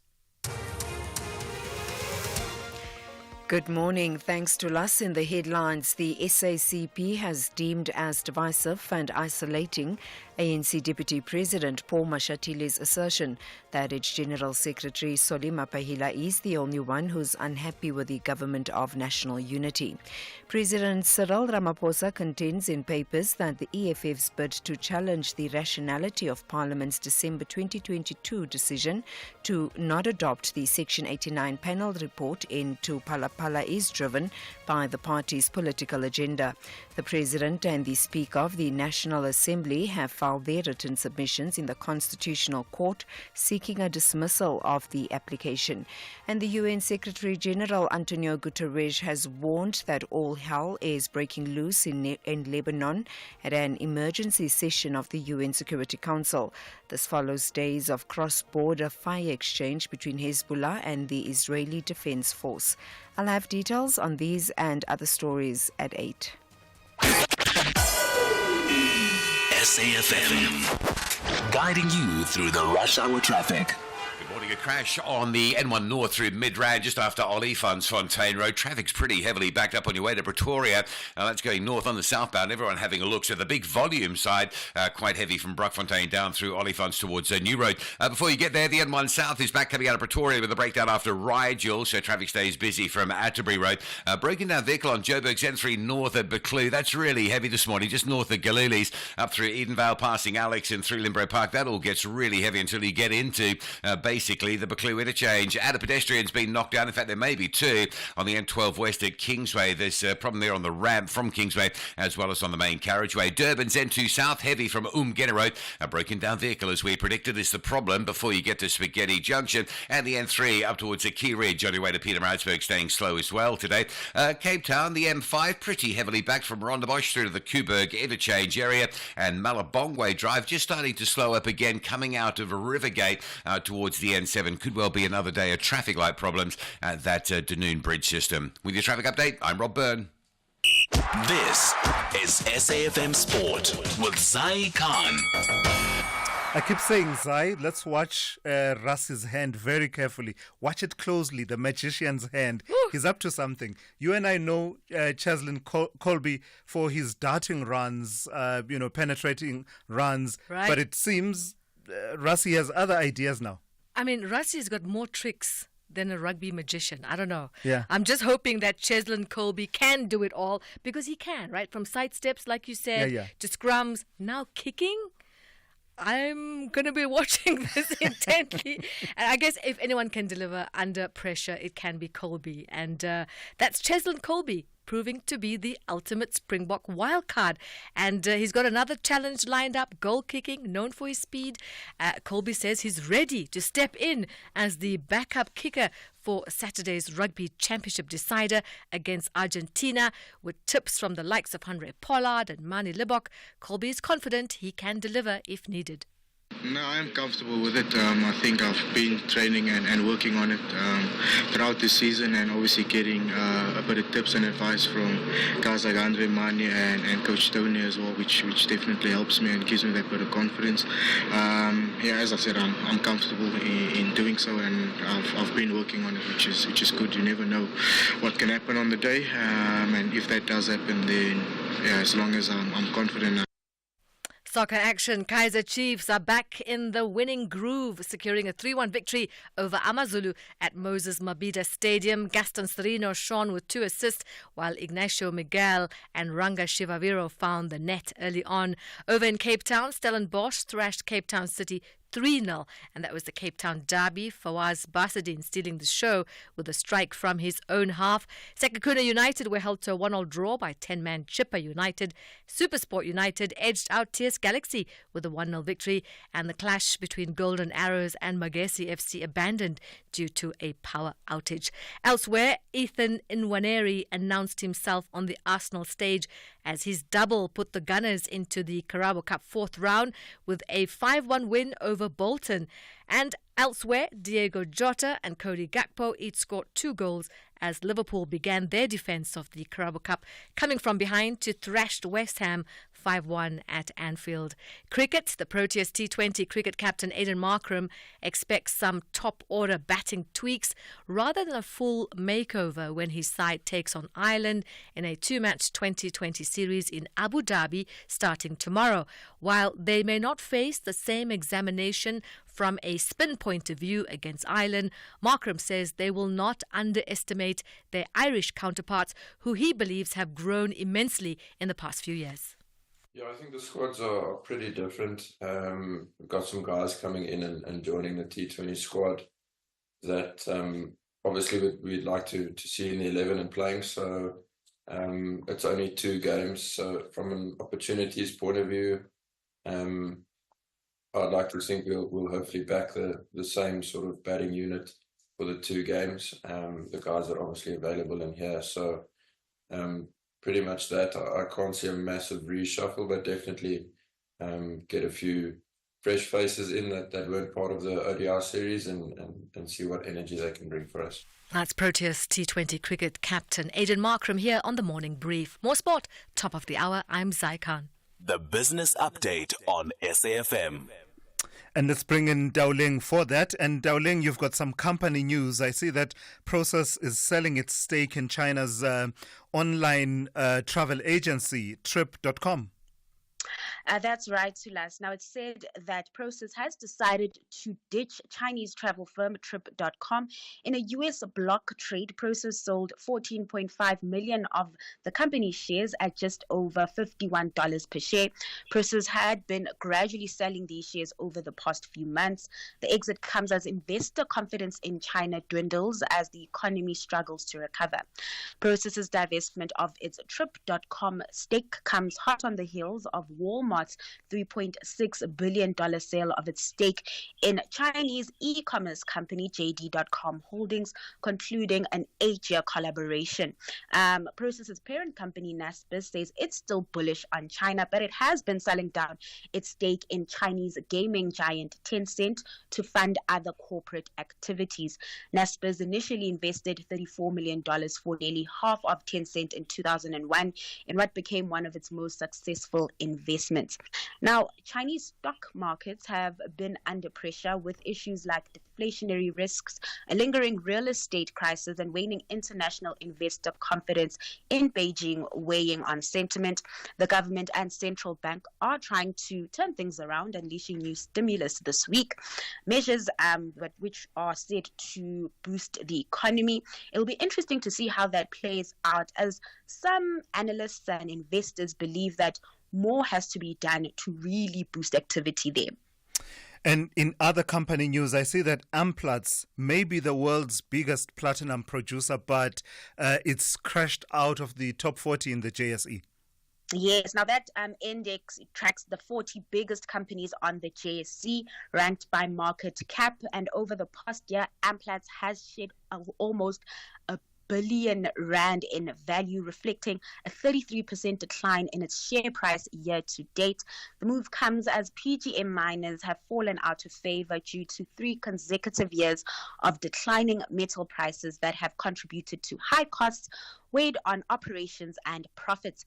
In addition to this, Amplats is dealing with structural changes as its parent company, Anglo American, unwinds its majority stake in the platinum miner. According to an analyst, Harold de Kock of Independent Solutions, Amplats' removal from the JSE Top 40 index could unleash a wave of forced selling by index trackers, reducing liquidity and putting more pressure on the share price. And the omission from the index also means fewer institutional investors are watching the company, which could lead to further declining volumes and even further shock when it comes to the share price. And sticking with that share price, one Amplats share will cost you about 627 Rand, a big difference from its peak in 2022, where one share was worth 2,675 at the height of the PGM metal cycle.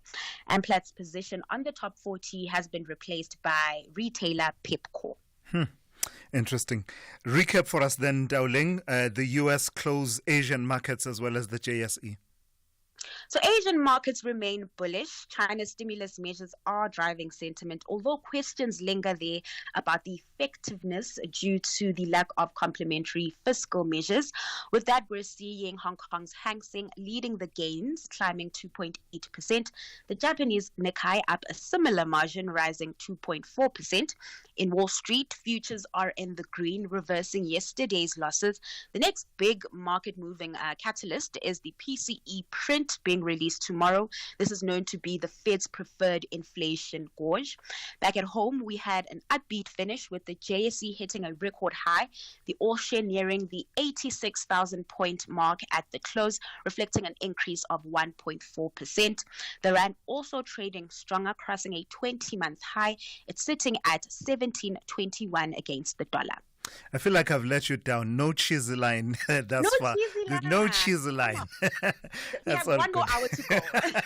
1 more hour to go. That's Daoling Lechela. She'll be back with one more update for you just after 8:30, just ahead of the opening of the JSE. Watching all things business, the economy and the markets for you here on the Morning Brief.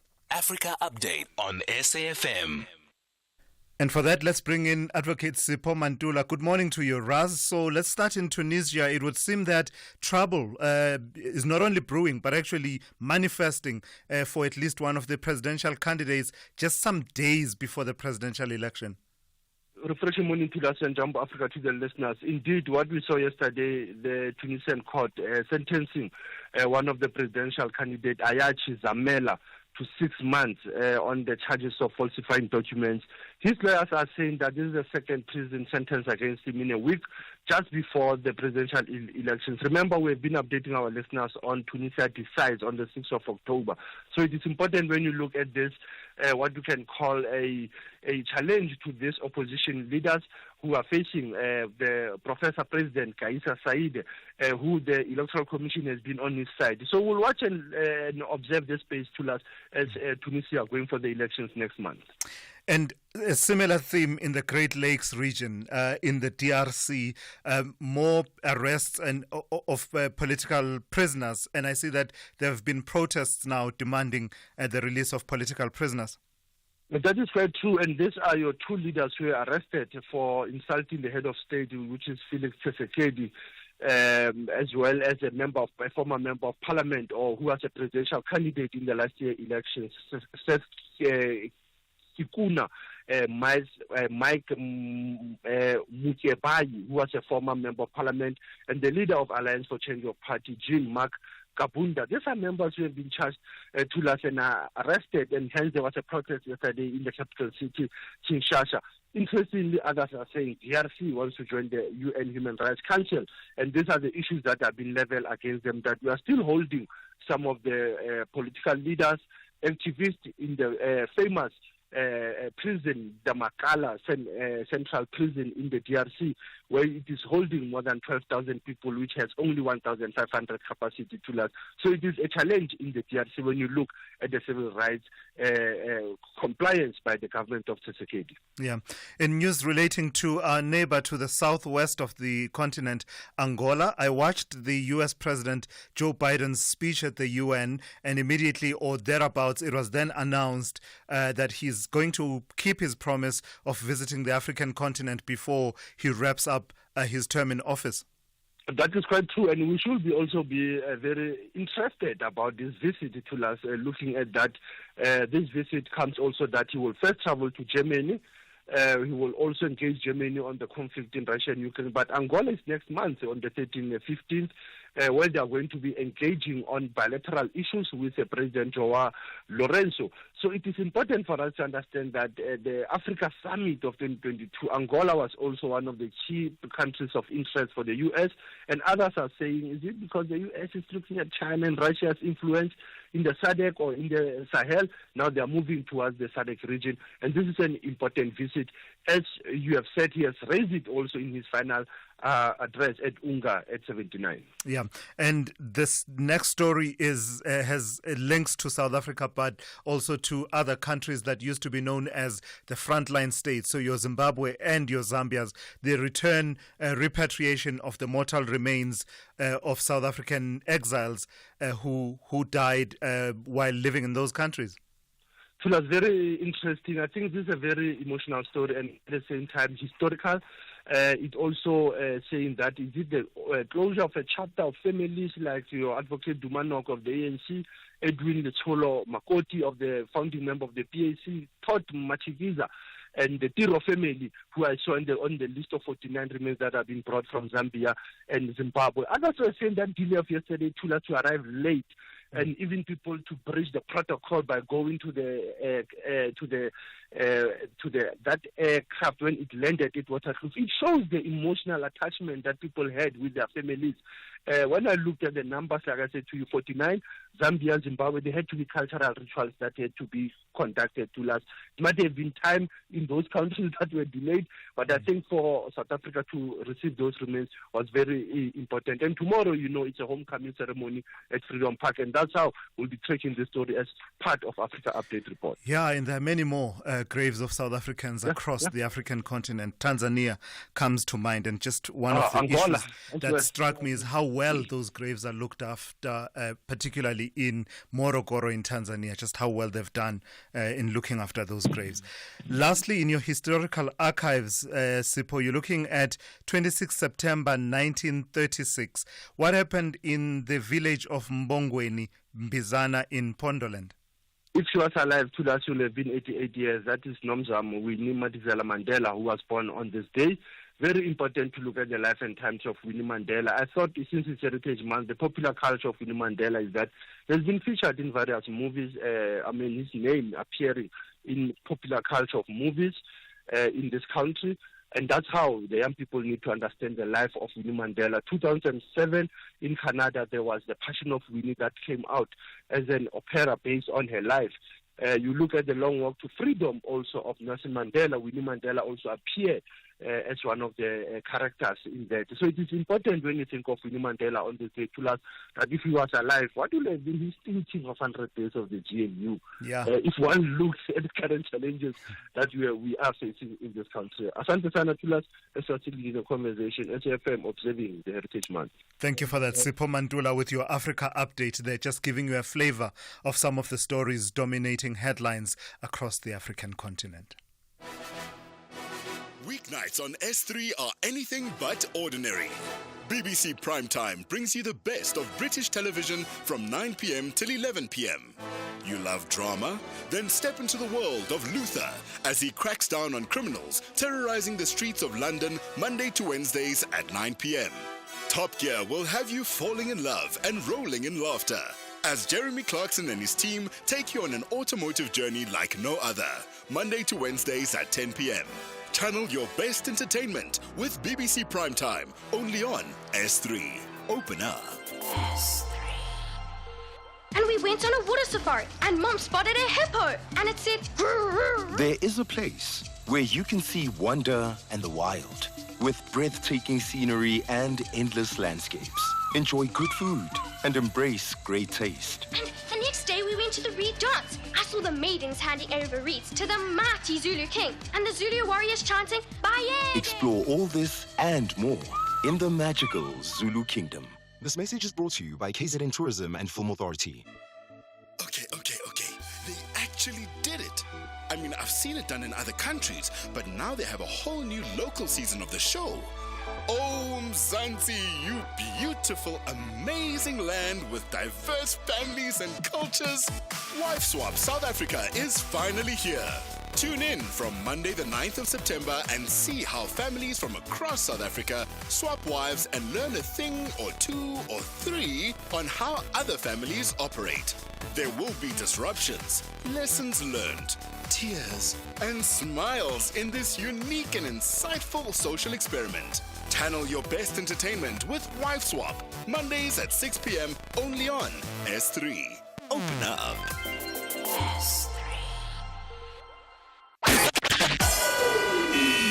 SAFM, guiding you through the rush hour traffic. Good morning. Let's get an update on Midrand. When we last crossed, there was a crash in just after Olifantsfontein Road. It's still there. Traffic remains quite heavily backed up from just after Allendale Road. So Allendale up through New Road, through Olifants towards that crash. If you're on your way to Pretoria, you might want to duck off and use some alternative routes. Also, if you're heading that way, up through sort of from Edenvale, there's even bigger problems because of a breakdown at Buccleuch. So the N3 effectively queuing from Edenvale, from just north of Galulis, all the way through to that connection to the N1 Midrand, or connection to Fourways, the N3 very heavy. So if you're in that and then split up to the N1 up through Midrand, you're in big trouble with two big queues. So alternative routes really should come into play this morning. Still got the breakdown coming out of Pretoria as well. So the N1 south from Atterbury Road down through to Rigel is heavy. And then, of course, you enter a big backlog from Old Joburg down to New Road, having a look at the drama unfolding on the northbound side. So a lot of extra pressure out of Pretoria to Joburg this morning as well. Durban, the N2 south remains heavy in Under Road road going south into Spaghetti Junction. There's a breakdown around Key Ridge. So the N3, just after Shongweni, is quite heavy on your way through to Pietermaritzburg. And Cape Town, a couple of crashes around Khayelitsha and Delft area. One on the N2 outbound at Muway, so that's queuing. Also onlooking traffic coming in passing Khayelitsha, queuing up on the way to town towards Muway. And at the same time, a collision on the R300 southbound at the ramp to the N2 outbound. So that's quite heavy just after Stellenbosch arterial through Hindle Road, moving down towards that scene. Rob Byrne, SAFM Traffic. Standard Bank Group, the biggest bank in Africa by assets, in partnership with SOAS, will host the 4th Annual Climate Summit on 1 October. This summit will host insightful discussions with various industry experts in charting Africa's course to net zero. The annual summit is one of Standard Bank's sustainability initiatives dedicated to driving growth on the African continent. Tune in to the SAFM Facebook page and be part of the conversation in shaping the future of Africa's energy transition. Brought to you by Standard Bank Corporate and Investment Banking. Channel Heritage Day your way on Afternoon Express on Tuesdays at 6 p.m. only on S3. As Chef Ruben Riffel braais lekker curried lamb skewers, we rock our traditional regalia, and Jules Harding of Good Luck celebrates her daughter Skylar's first Heritage Day, and it's orange malva pudding for dessert. That's Afternoon Express this Tuesday at 6 p.m. only on S3. You could get a great deal on your car insurance premium when you call Outsurance. Be like 53-year-old Neo, who pays only 1,059 Rand to insure his white 2023 Ford Ranger XL DC with Outsurance. Get a quote now. It's easy. SMS out to 30754. That's out to 30754 now. Licensed insurer and FSP, T's and C's online. You are listening to the Morning Brief with Thulasizwe Simelane. 7 minutes to 8 here on the Morning Brief. Let's go to this story now. The Swaziland Solidarity Network, SSN, is accusing King Mswati III's government agents of attempting to assassinate the president of the kingdom's main opposition, Mlungisi Makhanya, by poisoning him. The SSN says Makhanya was rushed to hospital on Tuesday morning in a critical condition. It says despite his weakened state, he managed to inform police and paramedics that he had been poisoned and robbed of his cell phones. Joining me now is SSN spokesperson Lucky Lukele. So, Lucky, good morning, and I've got to thank you for your time. Just give us your sense of what we know at this point about this incident involving Mlungisi Makhanya. Good morning, Nguni, and good morning to the SAFM listeners. And correctly, as you have put it, we can confirm that Comrade Mlungisi Makhanya, the president of Pudemo, was poisoned by an agent that was planted into him, given his warmness nature. He allowed this person into his house for some time, only to find that 2 weeks ago, he went to Swaziland to be debriefed by the eldest son of the king, Prince Sikalo, who is currently equivalent to a DG of the Defense Force in Swaziland. At the same time, a military active member who's heading special operations. So what happened is, he was then given this poison. He cooked rice and boerewors stew and managed to cook him lungs, and made it a point that at least 2 hours goes past without anyone noticing. When the poisoning was already taking its toll on Mlungisi Makhanya, rushing him into the toilet in and out, he then decided to lock him into his bedroom because he has an ensuite kind of bathroom. That's the cruelty of and the pain that he went through. For God's sake, whatever intervention, he managed to reach out to someone who then sent people, and that's how he was saved. And we can now still say we wish him speedy recovery. Other than that, we'll be speaking other things right now. Lucky, no doubt in your minds as the SSN that this was political and that this was at the hands of agents of the government of the kingdom. Yes, well, there's no doubt about that. The very same boy, Prince Sikalo, was here He's the one that brought this guy. That's why, for instance, we are calling for South African government to do two things. Thabo Kunene was kidnapped in South Africa and made to cross over via the Oshuk border in an informal crossing. And as we speak, he is in prison. That's kidnapping. Secondly, Mlungisi Makhanya, the very same person, his homestead was bombed with high-caliber ammunition known as mortar bombs. That's when his life was threatened by the very same Prince Stalo. Now, he was this thing was managed into him by King Mswati. So the commander-in-chief is King Mswati. The executor of the plan is Prince Stalo. We are saying to South African government, Prince Stalo must be arrested and an arrest alert of Interpol must be issued to him. And secondly, King Mswati and his royal family must be declared a persona non grata into South Africa or anywhere in the world because they have declared themselves enemies of peace. And to the extent that anyone would have missed this detail, Lucky, this incident happened in South Africa, right? Yes, it happened into South Africa, and it undermines South African territorial integrity. You cannot come and kidnap people as and when you wish, as if like it's a cattle call, it's your freedom, you can do as you wish. This is an insult to the South African government. It is an insult to the people of South Africa to the extreme. There's no way that they can allow a right-wing imbecile regime led by King Mswati to do such a thing. In actual fact, people of South Africa must rise up and take matters into their own hands if South African government is not going to act on King Mswati.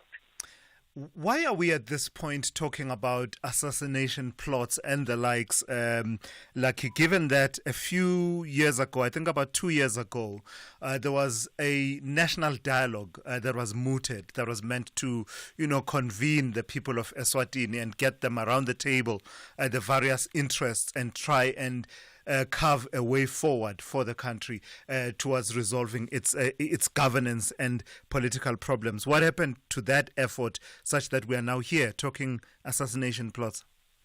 Well, Thulasizwe, I can certainly say, as we have been saying it many times, that there is a body called SADC. It is the most useless body. I don't even know why it is still existent.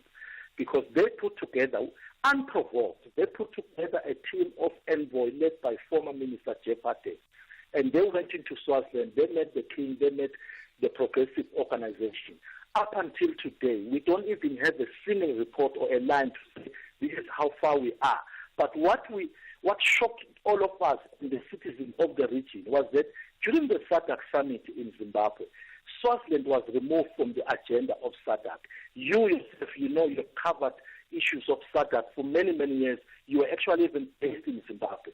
Now, once you remove a country from the agenda, effectively you are saying those more than 100 innocent Swazis that were massacred by the very same King Mswati and his son, Prince Stalo, and more than 400 with permanent injuries as we speak. Some are permanently on wheelchairs. Nothing. So those people died in vain.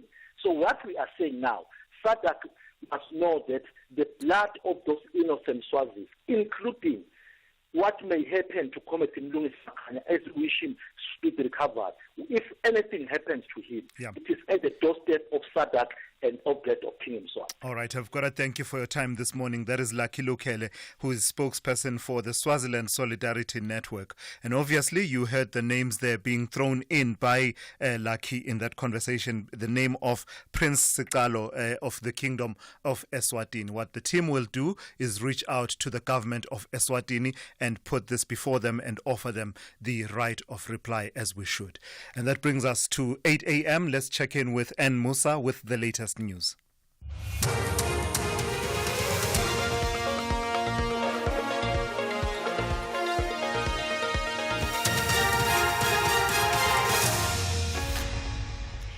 In our top stories, the SACP reacts to previous remarks by Mashatile and Ramaphosa file submissions on EFF's court challenge on the Phala Phala saga.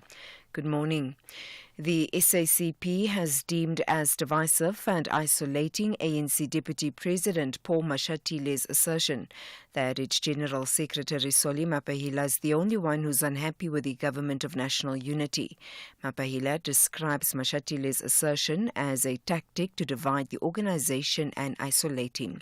He said they are steadfast in their criticism of the GNU, insisting that their only concern is that of the poor and the working class.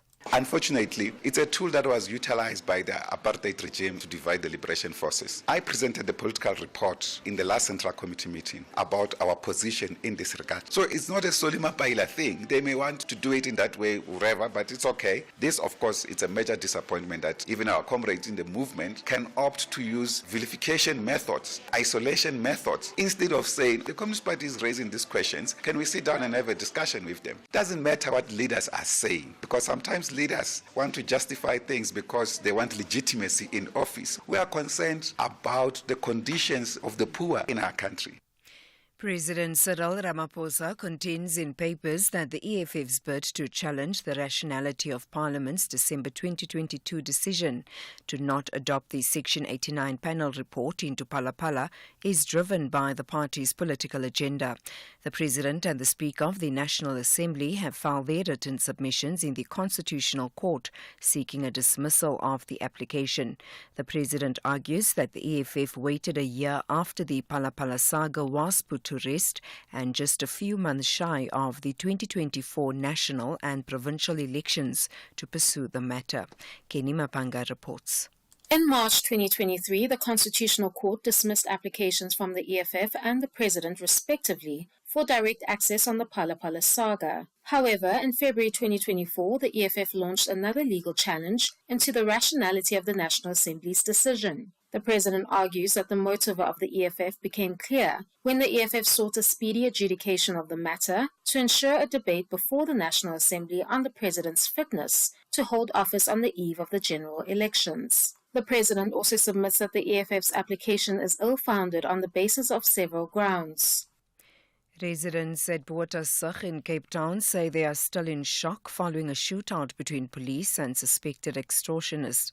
Police shot and killed 3 suspected business extortionists and wounded 4 others. Officers followed up on information of 7 men in a minibus taxi.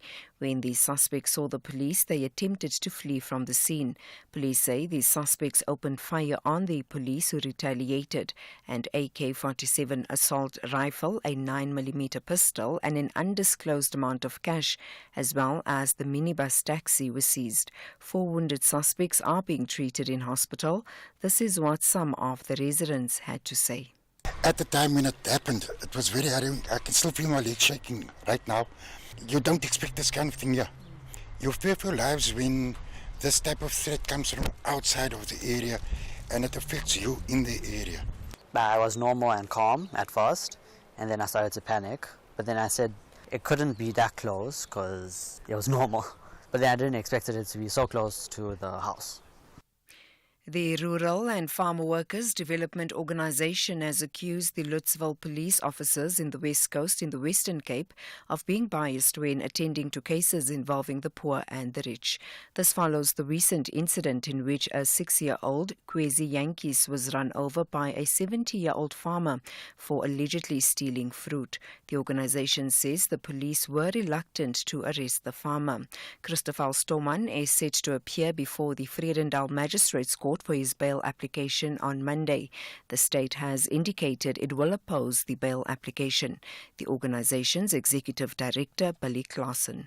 I was contacted late Friday afternoon from community members and family members of Kwezi reporting this incident to me and told me that the police are very reluctant to act against these farmers. Can you please help us? You see, within our rural areas, when certain people of a certain side of the society, when they commit crime, the police are very reluctant to act. But when we as black people committed crime, they will come in full force and kick off your doors and arrest you. I immediately stepped in and I phoned the National Commissioner's office and also the Provincial Commissioner.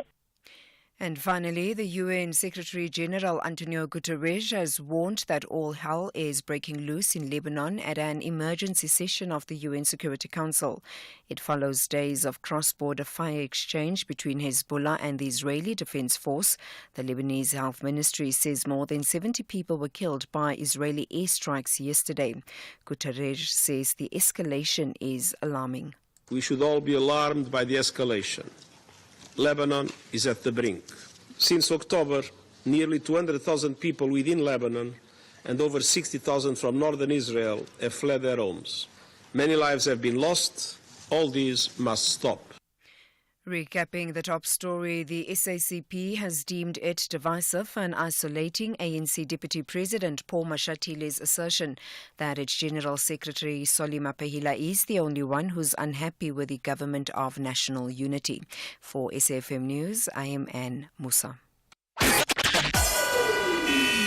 SAFM, guiding you through the rush hour traffic. Still dreadful on the eastern side of Joburg and then heading up through Midrand. So really, if you're around Germiston, around Edenvale, around Bedford, and you want to get north and then get up to Midrand, get through to Pretoria, consider the R24 and the R21 via the airport. That's clear. I'll tell you why. Breakdown on the N3 at Buccleuch. So that's a heavy queue right back into Edenvale. Just north of Galulis is where you'll pick that up. And then as you get through past that and turn onto the M1, you then run into traffic queuing heavily between Allendale Road and a crash at Olifantsfontein Road. So look at some alternative routes. Also, if you're around the northern suburbs of Joburg, you might want to try routes like the R55 or Pretoria Main Road to run up through Midrand. You could come back on at Olifantsfontein. That'll probably be okay. But if you're going up through Buccleuch and Allendale, it's all heavy.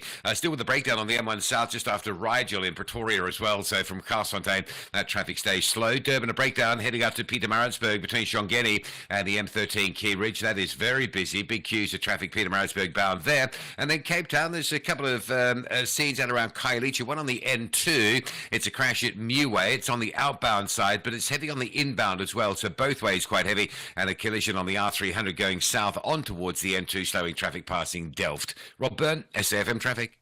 A very good morning to you in your SFM Sports Headlines. It's cricket. The Proteas T20 cricket captain Aiden Markram expects some top-order batting tweaks when they take on Ireland tomorrow. And in rugby, Rassie Rasmus, the coach, releasing 3 players to their local franchises. Let's find out more at around 8:30.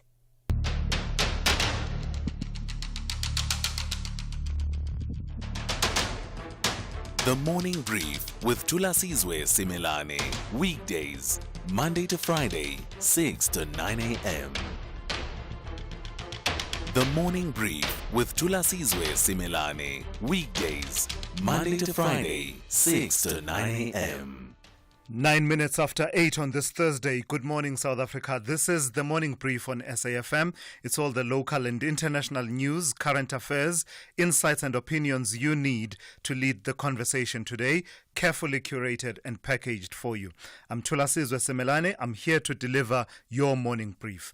Well, just recapping the conversations that we've had over the last few hours. A big focus on the first 100 days in office of the Government of National Unity. President Ramaphosa has told the UN that the GNU is, quote-unquote, a new era of great promise in South Africa, and says some are even calling the support that it has received a quote-unquote second miracle for the country. We've been reflecting, though, on your experiences of the GNU, what your expectations were, and whether or not those are being met in terms of solving the problems we face as a country. And you can continue to do that. The number for that is 086 000 2032, as well as sending your WhatsApp voice notes to 061 410 4107. We've also been talking about the affordability or otherwise of electricity, water and other utilities a bit earlier on in conversation with a community activist from Lavender Hill in Cape Town. That community vowing to continue with their protests against the high costs of electricity. And as I said, we are taking your calls throughout the hour, throughout the day, what's remaining of the show today on The Morning Brief. The third hour of The Morning Brief starts now. For 18 years, Kumbulekaya has been fostering healing through forgiveness and reconciliation. Are you asking me that? Yes. I grew up without a mom. So what happened to your family? What family? You are my family. What happened to you? Witness as families forgive one another and reunite after a long time. Catch the new season of Khumbule Khaya on SABC1 every Wednesday at 9 p.m. Real savings, real benefits. Here's what real clients say about OUTsurance. My name is Alan. I'm 71 years of age and I live in Douglasdale. I'm paying 554 Rand a month for my 2022 Nissan Magnite. Want a car insurance premium that'll blow your mind? SMS out to 30754 now for a quote. It's quick, it's easy, and it could save you hundreds of rands every month. Here's Amy. To anyone who has not reached out to OUTsurance, what are you doing? Reach out today. Blow your mind, not your paycheck. SMS out to 30754 and see for yourself why OUTsurance was voted Best Car Insurer 2023 by the Star and Pretoria newsreaders. Here's Yusuf. It just shows that OUTsurance is top of the tops when it comes to insurers. SMS out to 30754 now. That's out to 30754. OUTsurance is a licensed insurer and FSP. T's, C's, and limits apply. Premiums are risk profile dependent and reviewed annually. Client comments do not constitute financial advice. Hey, want to check your TV license balance conveniently? Look no further. Our SMS service allows you to do just that. By sending a message containing your ID or TV license number to 44210, you can quickly access your balance without needing multiple inquiries or waiting on hold. Plus, standard SMS rates apply. Take advantage of this efficient method to stay informed and streamline your payment process today. T's and C's apply. Call Thulasizwe now. 086 000 2032. All right, let's have the conversation here on the Morning Brief. Let's start with on His Majesty's Secret Service, Agent 007, Bond, James Bond, in Gqeberha. Good morning to you. Good morning, Thulas. First time I'm phoning to you. Yes, I'm the only James Bond in Africa that's black. Okay. Yeah, I just wanted to say the President's remarks to the family of nations that South Africa is a second miracle. It is a second miracle. Disturbed me because this, although it was miraculous that they had to assemble a team of a multi-party government within 14 days, there was no time like other European countries. But it can't be said that it's a second miracle for South Africa because within those parties inside the GNU, there's disgruntlement about the outcome, about the formation of that. I call it a multi-party government. It's not warmly embraced. Too soon to call it a second miracle. By definition, a miracle, according to the dictionary, it's an extraordinary, remarkable event that is welcome. The question is it welcome by all South Africans? So this PR exercise internationally is really concerning. He can do that here. To put a spoke in the wheel, for instance, one of his ministers that he appointed in terms of Section 91, Subsection 2, snapped the public event of a signing of a very transformative law. She was not there, and there was no accompanying public apology about that.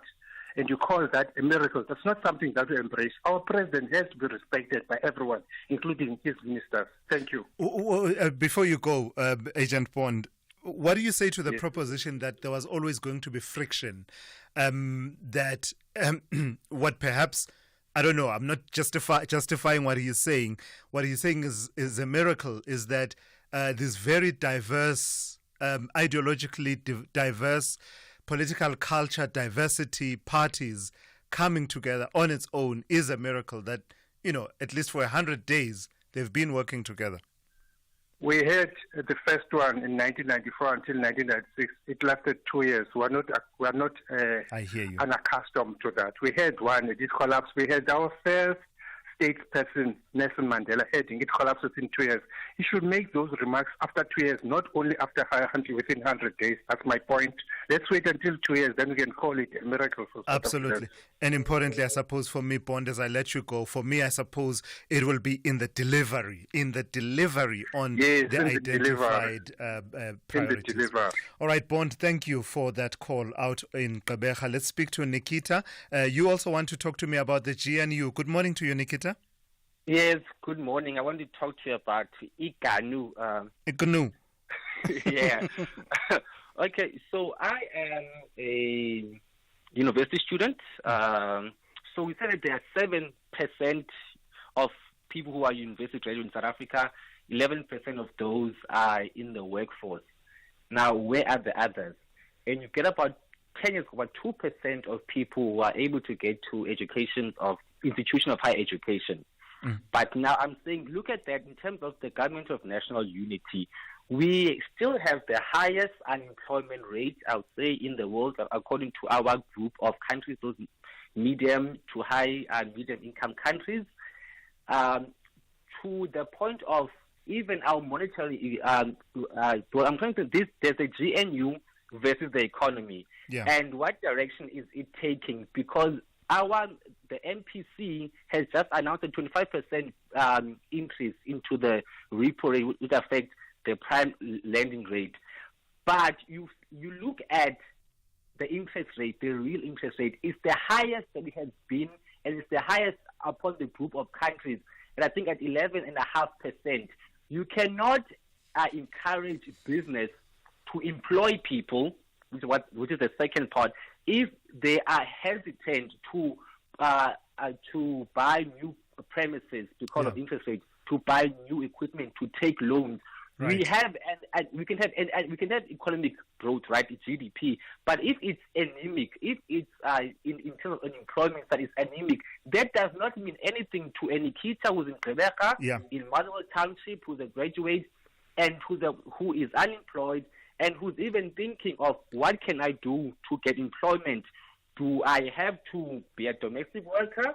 Yeah. Because imagine there was a possibility. Imagine people who had spent more than 500,000 rand in university fees to think of being a domestic worker or actually opening an OnlyFans. That's how the situation is hitting. I hear you, Nikita. Thank you for those inputs, raising critical issues to do with the employment or lack thereof for graduates in the country, and laying that at the doorstep of the government of national unity among the issues that it must address as a matter of urgency.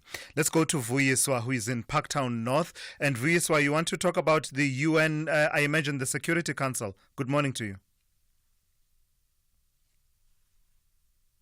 I welcome you. As a FM, I haven't spoken to you since you started. Thank you. And thank you so much. You're doing well so far. Thank you, Viz. Yes. I think the priorities of our African leaders seems to be, vague. How do you go and address and fight for the seat of the UN and address the UN, calling people to come in and invest in the country? The seats are not going to actually solve the problem of poverty that is in Africa. And they are going to fight, for our president to go there and portray the country as doing well. For me, it doesn't sound okay. Yeah. Because he knows the problems he has left home, and he goes there and tries to, attract and impress the UN Council. Things are not going well in this country. And this NGU he's talking about, like a miracle, as the last caller was saying, there's no miracle here. There's nothing that is going to happen. African people are suffering, Yeah. Yes. In their own motherland. That's a problem. Let me engage you a bit, Vuyiswa, on your first point around the importance of Africans being represented on the UN Security Council. You're saying that it's not going to solve issues of poverty on the African continent, but it is a powerful body. And what have you? But it's a powerful body in terms of resolving conflicts. It is not. It is not. People who don't know, geopolitics, they think the UN is a savior. The UN is the worst, it's the culprit organization that is creating more problems in the world and worse for the continent. Remember, if you don't control Africa, you cannot be a superpower, because that's where the riches come from. So our president, they can't even fight for the currency devaluation. They can't even fight for the high prices of airlines. Yeah. All right. I've got to thank you for that, Vuyiswa, calling in there and making various points about the UN Security Council, as well as the Government of National Unity and the speech that the President delivered at the UN General Assembly General Debate. Africa Chipembe. As trees and flowers blossom, the nation gets brighter and excited for sporting action. Tune in to SABC Sport on DTT Channel 4 and SABC radio stations. Also available everywhere for everyone, always on SABC Plus and SABCSport.com. SABC Sport celebrates the nation's diverse culture and heritage. Happy Heritage Month. Proudly brought to you by SABC Sport. For the love of the game. Ask me how I know that 50% of car claims are pre-approved instantly. That's because I was one of them. Yeah, they got my car back on the road with the first repair. I submitted my claim on the ANG app. I didn't even have to call. Auto & General is proud to be recognised as South Africa's best car insurer by Forbes and The Star for short-term insurance. Isn't it time you switch to award-winning cover? Visit autogen.co.za. Auto & General. Never not there. ANG is a licensed non-life insurer and FSP. T's and C's online. The world's best cooking show is finally here. MasterChef South Africa Season 5. You'll meet 20 talented home cooks from around Mzansi, noma uphumaphi, and no matter your favorite dish. See if the chefs can handle the heat in the kitchen in a race to be crowned MasterChef South Africa. Every Saturday, 7:30 p.m. only on S3, Channel 193. MasterChef South Africa, the world's best cooking show, proudly sponsored by Pick n Pay. The Science of Life on SAFM. 22 minutes after 8 on this Thursday, let's switch our attention to this now. There are still no clear details as to what President Cyril Ramaphosa and South African-born American multi-billionaire Elon Musk discussed during their meeting on Monday. All we have are the pictures of the two men shaking hands and smiling, and Musk posting on his X platform that it was a quote-unquote great meeting.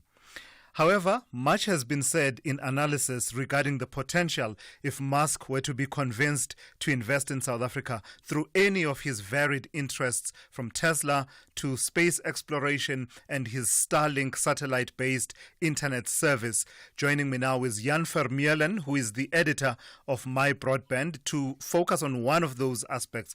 Jan, good morning, and thank you for your time. Just focusing on the Starlink element, which has dominated much of the speculation and analysis of the meeting between the president and Elon Musk. Why does this prospect of Starlink being brought to South Africa excite many? Good morning. Yes, so there's a couple of things at play here. The first is the actual utility of Starlink in rural South Africa, and you know, we're talking about areas in South Africa that just have been underserved forever. We have a pretty solid telecommunication in South Africa. Our mobile networks provide solid coverage. I think they're up to like 98 or 99% 4G coverage.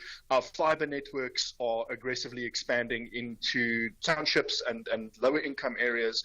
And so we have a pretty strong telecommunications sector, but just like anywhere else in the world, there are places where it's just financially unfeasible to roll out infrastructure to.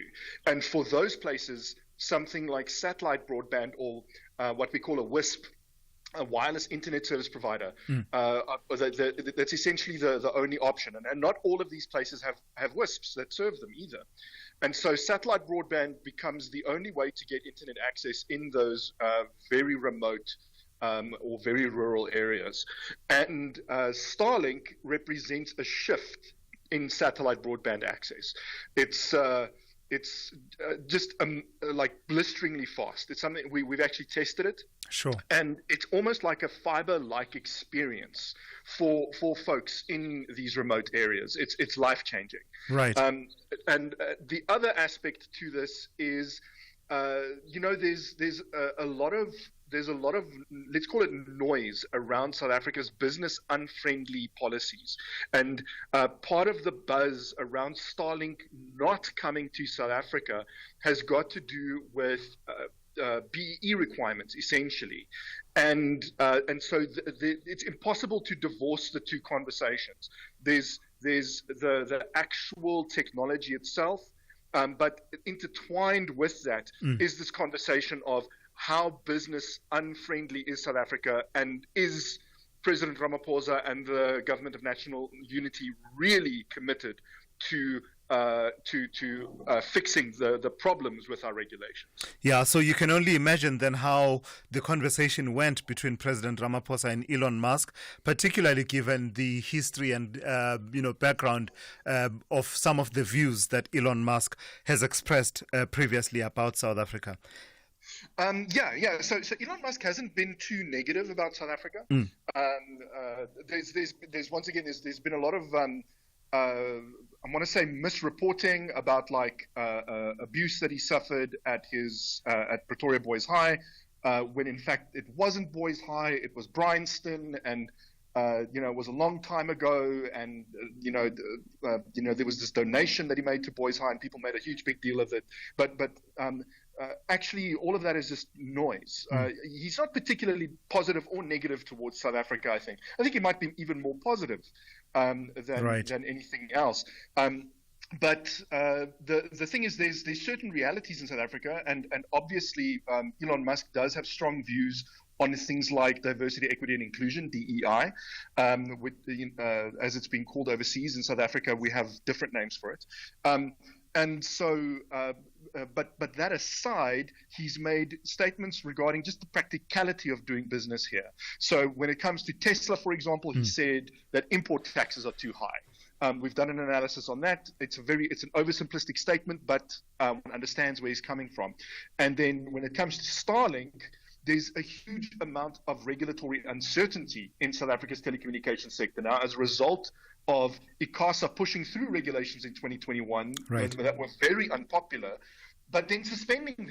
So these regulations are kind of hanging over the industry, and it's suspended them because they were unpopular, but it can implement them at any time. And it's almost like it would have been better for it to just implement them, have it get challenged in court, sort the thing out, than for this uncertainty to hang over the industry, because it's essentially chased away Starlink. So if I move away, if you allow me, Jan, just to sort of move back and circle back to the conversation around Starlink and the potential solution that it would bring if indeed there would be that kind of a commitment by Elon Musk and Starlink to South Africa. You mentioned that it would be particularly helpful in remote areas where the installation of fiber and the likes is a bit difficult. But what about the cost thereof? From your reporting, we learned that it's not particularly cheap, even for those who are accessing it right now through alternative ISPs. Yeah. So the first thing that will happen, by the way, if Starlink officially launches in South Africa, is the price will plummet. It will almost halve. So while I don't want to put the cart before the horse and pretend like I'm in charge of Starlink's pricing strategy, we can look to Eswatini, where it has launched with a rand price to get an indication of what it costs, right? So the roaming package from Eswatini, which is what South Africans have to use, costs 1,900 rand a month. That will, if you live in Eswatini and you use Starlink there, it's 950 rand a month. So that's what I'm talking. Jan, for South African customers. Oh, we kept losing you there, Jan. It would seem you need Starlink more urgently than we do. yes. The Wi-Fi at my office is unfortunately bad. You need Starlink. All right. Please excuse the echo, but I just can get closer to the Wi-Fi router. So the situation with Starlink. So the first thing that I was explaining was, if it launches in South Africa, the price will come down.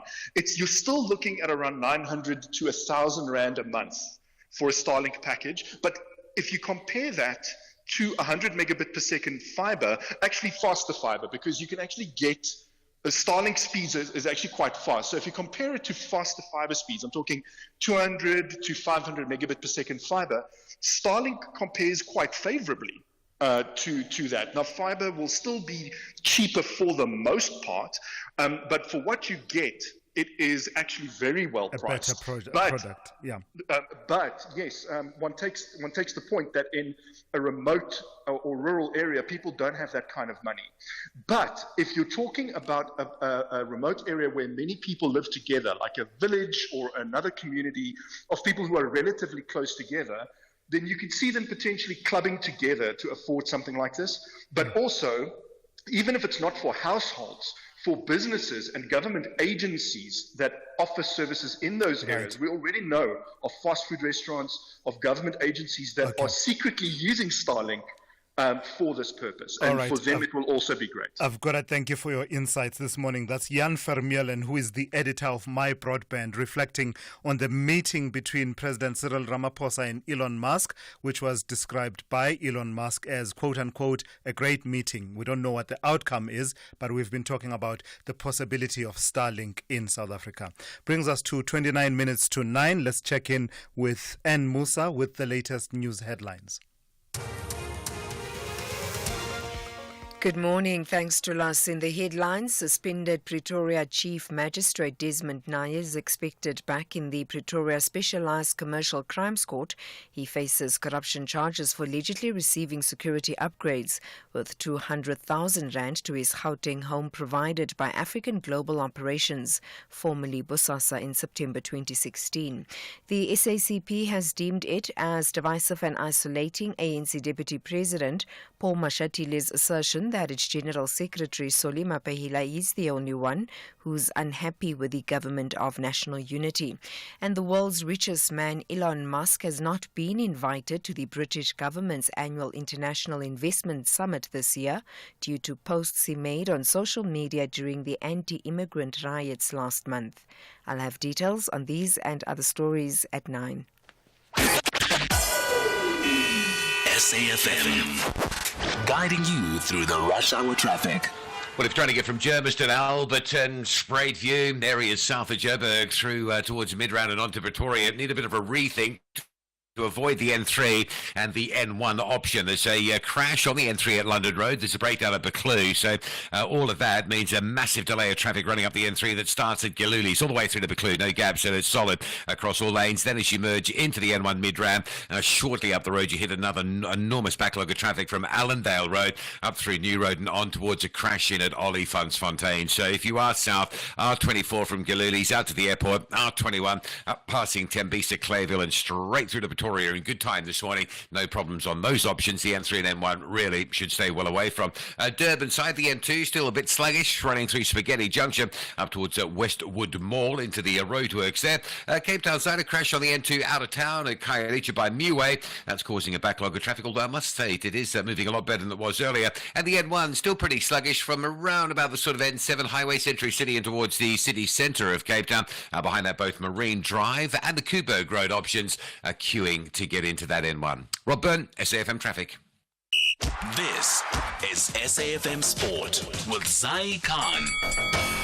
Zai, it's all about building depth in that squad, right? In the T20 cricket squad, is it not? Is it not? Yes, it is. And I think it's going to be a wicked matchup when they take on Ireland. All happening tomorrow. And I don't know if we're going to be ready to bowl Ireland out and maybe they'll run out of luck. Ireland. Ireland. You do it better than me, Thulas. Let me just tell you, the Proteas, they are bringing in some fresh talent for this game. And there might be some youngsters who are hungry to shine on the international stage. T20 cricket captain Aiden Markram expects some top-order batting tweaks rather than a full makeover. Now, they'll take on Ireland, the Proteas, in a two-match 2020 series in Abu Dhabi starting tomorrow. Let's hear from Proteas captain Aiden Markram. Yeah, I think the squads are pretty different. We've got some guys coming in and joining the T20 squad that obviously we'd like to see in the 11 and playing. So it's only 2 games. So from an opportunities point of view, I'd like to think we'll hopefully back the same sort of batting unit for the 2 games. The guys are obviously available in here. So pretty much that. I can't see a massive reshuffle, but definitely get a few fresh faces in that weren't part of the ODI series and see what energy they can bring for us. On to rugby, where Rassie Erasmus released 3 players to their local franchises after the Springboks wrapped up their main preparation for the Rugby Championship title decider against Argentina. Ben Jason Dixon, Johan Grobbelaar and Kenan Moody returned to their respective Vodacom URC teams ahead of Saturday's clash at the Mbombela Stadium. The Boks will have today to rest and gear up mentally for the match, where the 2024 champions will be crowned and will compete on their on-field preparations, and that's tomorrow at their captain's run. The Bulls face Edinburgh at Loftus Versfeld in Pretoria on Saturday, while Dixon will link up with the Stormers in Wales, where they will line up against the Ospreys in Bridgend. Some motorsport news. The Indian Grand Prix will return to the MotoGP calendar only in 2026. The race will now be a reserve event for the 2025 event. This year's Indian Grand Prix was cancelled because of operational considerations. Golf now. The Canadian golf great Mike Weir leads the international team against the USA in the President's Cup at Royal Montreal Golf Club. Weir has played in 5 and has been a captain's assistant in the last 3 and believes the international team have a really strong will, especially with the young up-and-coming players who have great energy to complement the veterans who will provide leadership. Kind of crossed our minds at some point, but not, the matchups are the matchups. And once we had our discussions internally, we had a plan, and that's how we thought it. We didn't really just want to put out a Canadian just to do that. And finally, athletics news. Glenrose Tsaba's victory in the Gqeberha Spa Women's 10-kilometer challenge last Saturday means she'll become the first South African to win the Spa Grand Prix since the series was opened to international athletes in 2019. Tsaba, who runs for Boxer, has a near-perfect score of 119 points after winning every race apart from the Durban Challenge. She earned maximum bonus points in all the races, and there's no other runner who can pass her on the Spa Grand Prix ladder. The 5th and final race in the Spa Grand Prix series will be run at Marks Park Sporting Club in Johannesburg, Sunday, the 6th of October. That's a wrap of your sport on the Morning Brief. More around 12:30 for SAFM. I'm Zai Khan. The Business Update on SAFM. And for that, let's bring in Dowling Lechela. Good morning to you once again, Dowling. Wait a minute. Are you saying to me that for the very first time since 2020 or thereabouts, South Africans have seen their first significant increase in take-home pay? I wonder how many people will be feeling like they felt like an increase in take-home pay. I'm also wondering, because it's not reflecting on my side, Thulas. Now, after years of struggling to keep up with rising prices, it seems like South African households are in for some relief. Despite high inflation, take-home pay has actually improved for 5 consecutive months, and for the first time since 2020, salaries are outpacing inflation. According to Bank Serve Africa's latest data, the average take-home pay for 4 million salary earners surveyed increased by 6.7% to 16,582 in August. When adjusted for inflation, salaries rose by 1.9% compared to last year. This upward trend suggests 2024 may be the best year for salaries since 2020. Now, independent economist who's involved in compiling the data, Elise Kruger, notes that this will slightly boost the consumers' purchasing power and will provide some relief to cash-strapped households. In contrast, though, another report by the Bureau of Economic Research warning consumers not to get ahead of themselves. Their data suggests that the improvement in purchasing power will be minimal this year and start showing more signs of a recovery next year.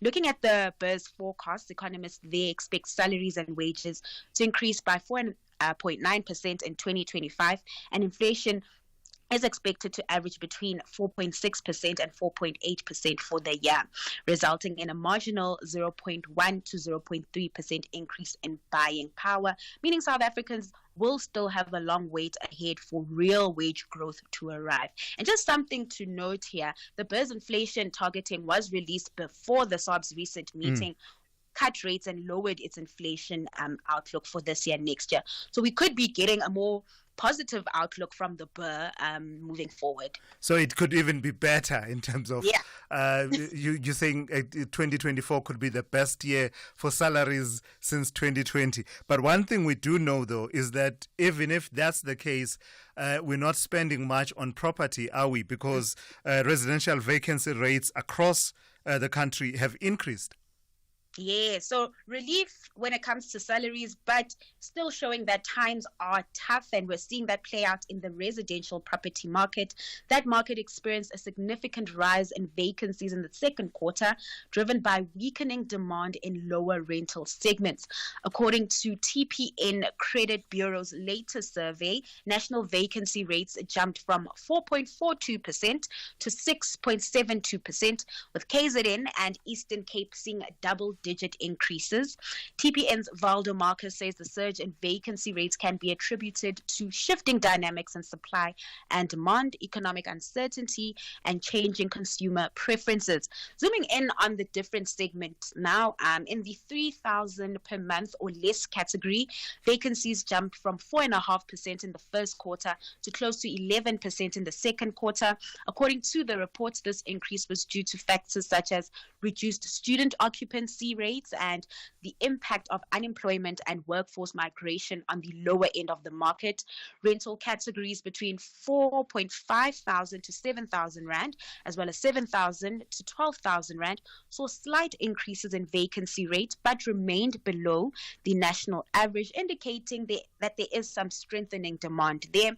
The luxury segment, in the meantime, with rent between 12,000 to 25,000, boasted the lowest vacancy rate of 4.5%, driven by reduced supply and upbeat demand. Now, despite a rise in vacancies in the second quarter, the first half of the year saw the lowest national vacancy rate since 2016 at 5.5%. This is from 6.7% in the same period last year.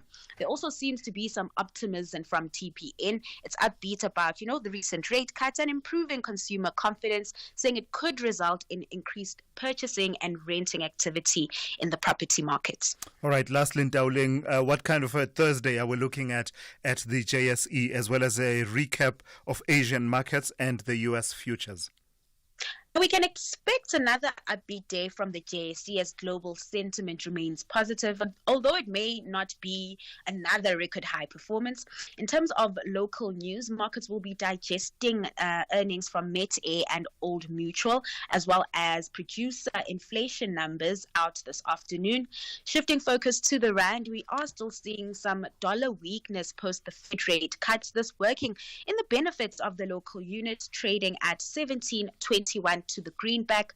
Further afield, U.S. futures back in the green following a downbeat close yesterday after markets snapped a 2-day winning streak. Over in Asia, markets there are on track to end the day in the green. Traders there digesting the Bank of Japan's minutes, as well as fresh stimulus measures from China. All right. Thank you for that. Ndauling Lechela has been watching all things business and the economy, as well as the markets for you over the last 3 hours here on the Morning Brief. She's back with more tomorrow. The wait is finally over, and we can safely say that Tropica Island of Treasure is back to serve you some really great entertainment. Tune into S3 from the 28th of September to cheer on the 7 teams who will be vying to win a shared prize of 1 million rand, a brand new car each, and become the champions of Tropica Island of Treasure Season 11. Fancy 50,000 bucks? Predict the champions of Tropica Island of Treasure, and you might be sipping that cold, refreshing Tropica all the way to the bank. Follow at MyTropica and at SABC3 for more information. Channel your inner champion with Tropica Island of Treasure. Starts Saturday the 28th of September at 6:30 p.m. only on S3. Open up.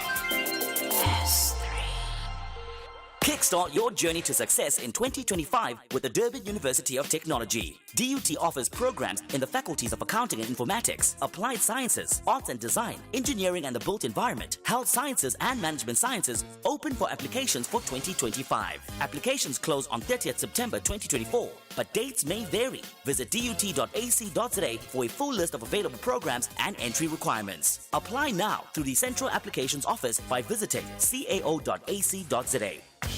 The world's best football league makes its return to S3.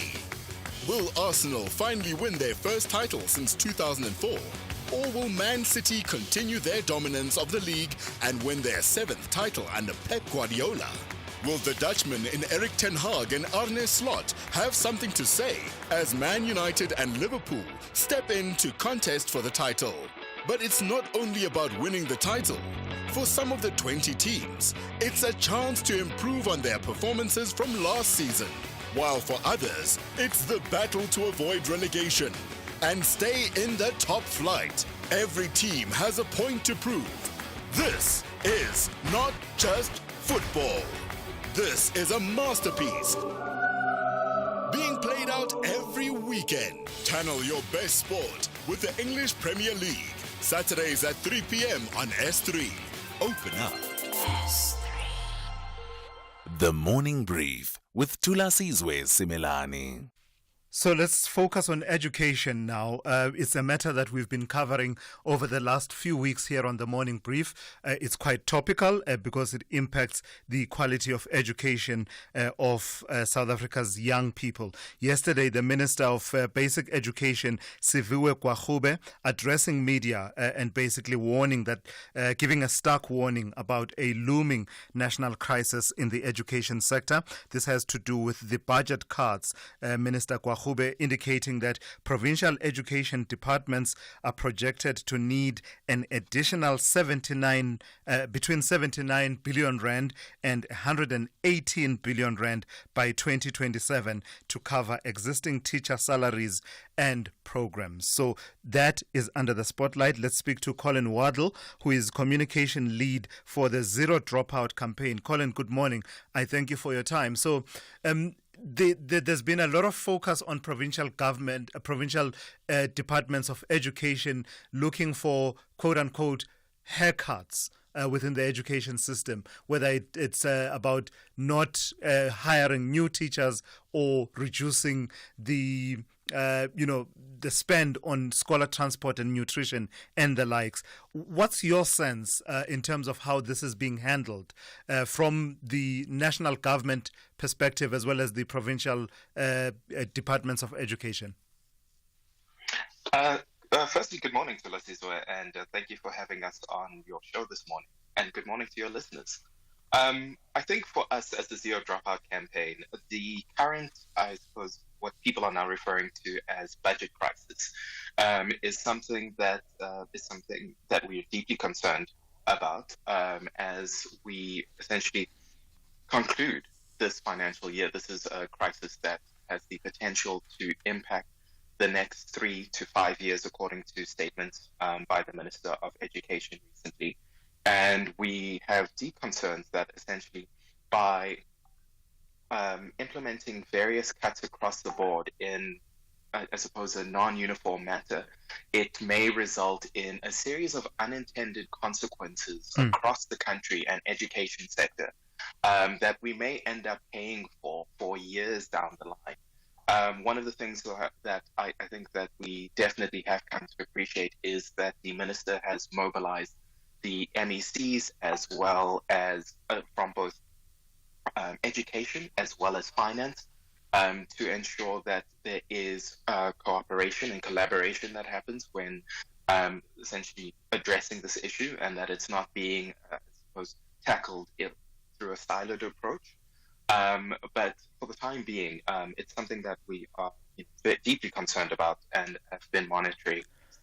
What are your thoughts about a way forward, Colin? If cuts have to be made at all, where would you suggest we look at those cuts? Yeah, given the state of our public finances, I'm just wondering, because part of your concern has to do with literacy levels, reading for meaning as a contributor to dropout rates that you report on every year. So I think beyond just literacy, our main mandate remains essentially learner dropout. And with that, there are numerous factors that essentially contribute to learners becoming disengaged and eventually dropping out from the schooling system. One of them happens to be literacy, but for instance, as you mentioned earlier in the show, that we have examples where some provinces have suggested cutting the transportation or nutrition programs that they provide. This in turn also could have an impact in essential learner performance and also ability to attend school. Millions of learners depend on what's known as scholar transport, as well as the school nutritional program. I believe the school nutritional program at the moment, it's 9 million learners. That may be a conservative estimate. But with that, you essentially have children who attend school and to essentially receive what may be their only meal of the day. And essentially that is feeding their bodies, but also feeding their minds and ensuring that they're able to continue school. Right. So it's kind of a catch-22 situation where you can't point to one thing within the system and say, we're going to cut that. And it won't have an impact on issues such as dropout, or it won't have an impact on learner performance or learner attendance, or even an impact on educators, because I think that is also something that seriously needs to be considered at this point. The minister, I think, was very brave of her to essentially be so candid in the remarks that she's made. And one of the things that she highlighted, I believe it was in her press engagement yesterday, is that these cuts could impact the availability of textbooks. They could impact the availability of teachers in classrooms. And all of these things essentially impact the quality of education. All right, I've got to leave it there. Thank you for your time this morning. Colin Waddle, who is communication lead for the Zero Dropout campaign. What a conundrum we face around the financing of public education at this very moment.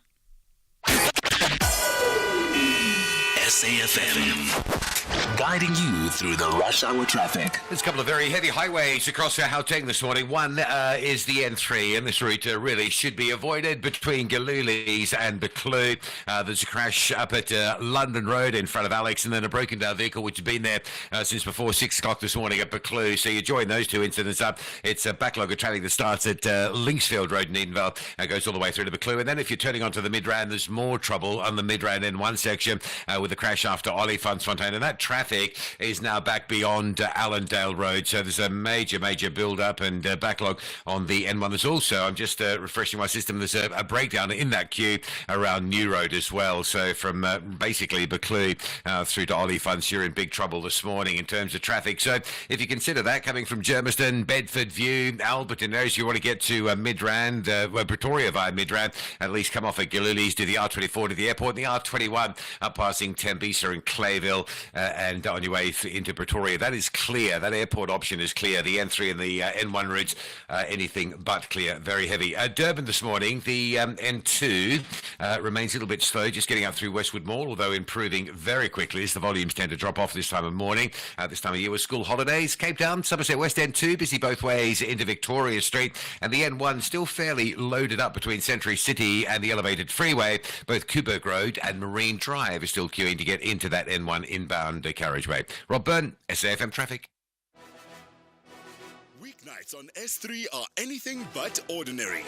BBC Primetime brings you the best of British television from 9 p.m. till 11 p.m. You love drama? Then step into the world of Luther as he cracks down on criminals terrorizing the streets of London Monday to Wednesdays at 9 p.m. Top Gear will have you falling in love and rolling in laughter as Jeremy Clarkson and his team take you on an automotive journey like no other, Monday to Wednesdays at 10 p.m. Channel your best entertainment with BBC Primetime, only on S3. Open up.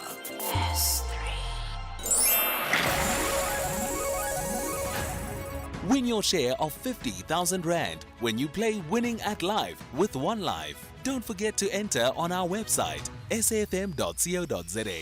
Stay tuned to the morning brief on SAFM. Keep your phone on loud and we might be the one to change your life. One Life is a licensed life insurer and FSP. T's and C's online. One Life, changing lives. Durban's vast and warm ocean is our gold mine. Join us as we dive into the blue economy extravaganza, unlocking new opportunities and fostering sustainable growth during Blue Economy Week from the 24th to the 28th of September 2024 along the beachfront. Experience a display of exciting maritime activities from a variety of aquatic sports, groundbreaking maritime discussions and career opportunities, innovation programs, spectacular fashion, and much more. Don't miss this incredible event. Durban's Blue Economy, shaping our future. Visit Durban and explore the endless wave of tranquility. For more information, log on to www.durban.gov.za or any @eThekwini platforms.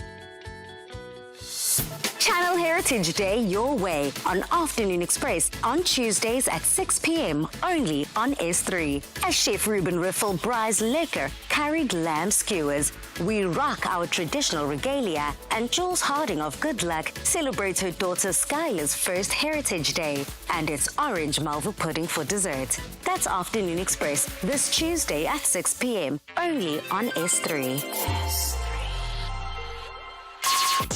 Call Thulasizwe now, 086 000 2032. All right, let's lead the conversation together. Let's speak to Dumisani out in the Eastern Cape. Dumisani, good morning to you. You want to talk to me about the two-port system. What about it? Morning, Dada. Are you? I'm very well. How are you? I'm good. Some of us are struggling that with this online application withdrawal. I'm telling you, since it kicked on, I've been uploading, downloading, deleting the new app that we said we must do. It's not working for me. There is a form that you also have got, you can fill for personal update. I've done that several times, but nothing is happening with me. Sure. So, which pension fund is this for? I'm on government GPF. GPF. Yes. Yeah, so you're saying the online platform is just not helping you at all?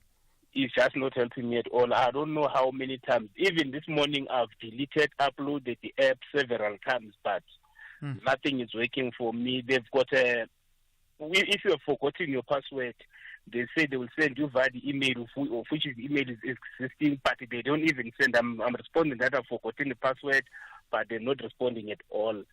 Then there's a self-registration form whereby you update your personal details.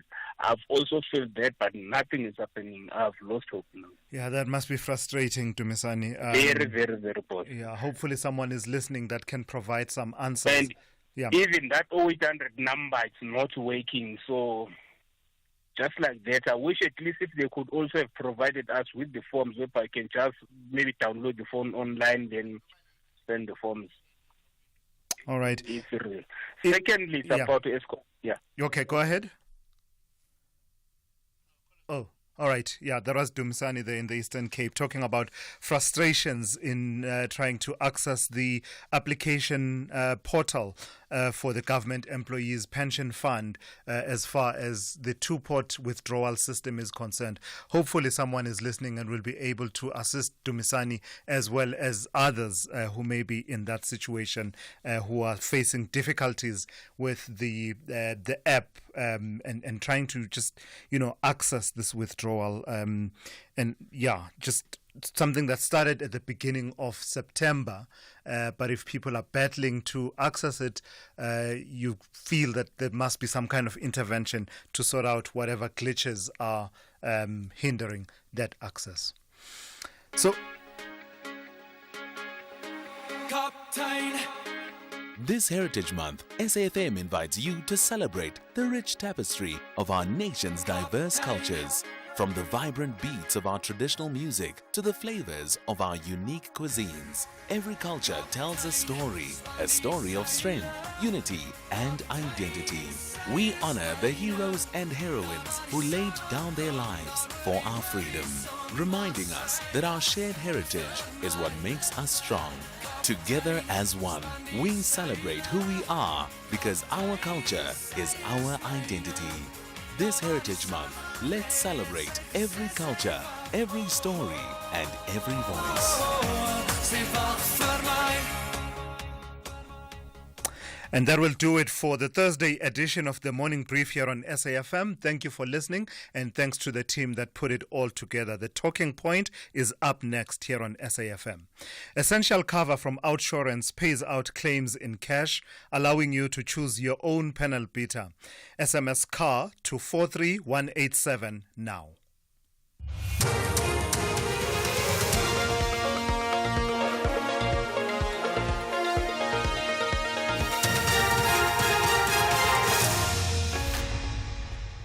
In our top stories, suspended Pretoria Chief Magistrate set to appear in court, and the SACP reacts to remarks by the Deputy ANC President. Good morning. Suspended Pretoria Chief Magistrate Desmond Naya is expected back in the Pretoria Specialised Commercial Crimes Court. He faces corruption charges for allegedly receiving security upgrades worth 200,000 rand to his Gauteng home, provided by African Global Operations, formerly Bosasa, in September 2016. Naya appeared in court earlier this month where the matter was postponed. The postponement was to allow his attorney study the reply from the Office of the National Director of Public Prosecutions, to which he made representations to have his charges withdrawn.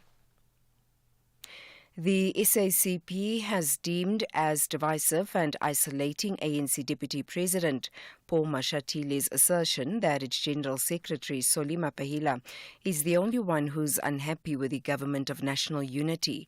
Mapahila describes Mashatile's assertion as a tactic to divide the organization and isolate him. He said they are steadfast in their criticism of the GNU, insisting that the only concern is that of the poor and the working class. Unfortunately, it's a tool that was utilized by the apartheid regime to divide the liberation forces. I presented a political report in the last Central Committee meeting about our position in this regard. So it's not a Solly Mapahila thing. They may want to do it in that way, wherever, but it's okay. This, of course, it's a major disappointment that even our comrades in the movement can opt to use vilification methods, isolation methods, instead of saying, the Communist Party is raising these questions, can we sit down and have a discussion with them? Doesn't matter what leaders are saying, because sometimes leaders want to justify things because they want legitimacy in office. We are concerned about the conditions of the poor in our country. An investigation is underway into the fire that claimed the life of one person at the residential complex Broadwalk Urban Village in Midrand, north of Johannesburg. Several other people were injured and transported to a nearby hospital. The complex, which comprises around 130 apartments and about 60 units, was badly damaged by the fire. Johannesburg Emergency Services spokesperson Xolile Kumalo. Investigations as to what led to the incident are underway. The residents of the complex will now be provided with an opportunity to go back to the complex to search for their remaining personal belongings. EMS continues to urge the residents of Johannesburg to ensure that electrical appliances are switched off after use. Employees of the Ngaka Modiri Mulema municipality in the northwest have registered their concerns after discovering inconsistencies with their funds under the Municipal Employees Pension Fund. Despite contributing 7.5% of their salaries to the fund, many employees say they were shocked to find that their pension funds were allegedly not available when they inquired about the new two-pot system. Pareng Mweping and Itumeleng Mikwa are some of the affected employees. We forwarded information to Akani to investigate, maybe to correct statements, because I asked them, are these statements audited? They said, yeah, they are audited, because whenever we inquire about them, they will say they are still auditing statements. But there are a lot of errors on the statement, despite being audited. We are not on a witch hunt against MEPF and Akani, or the owner, Zamane Lejani, for that matter. He's saying in my statement, on the portion of death benefit, he's saying if I die now, my children will get nothing. So I don't have death benefit in terms of this current statement that has been given to me. It shows 0, 0. Meanwhile, the fund has denied all allegations, insisting the employees' pension funds are safe and intact.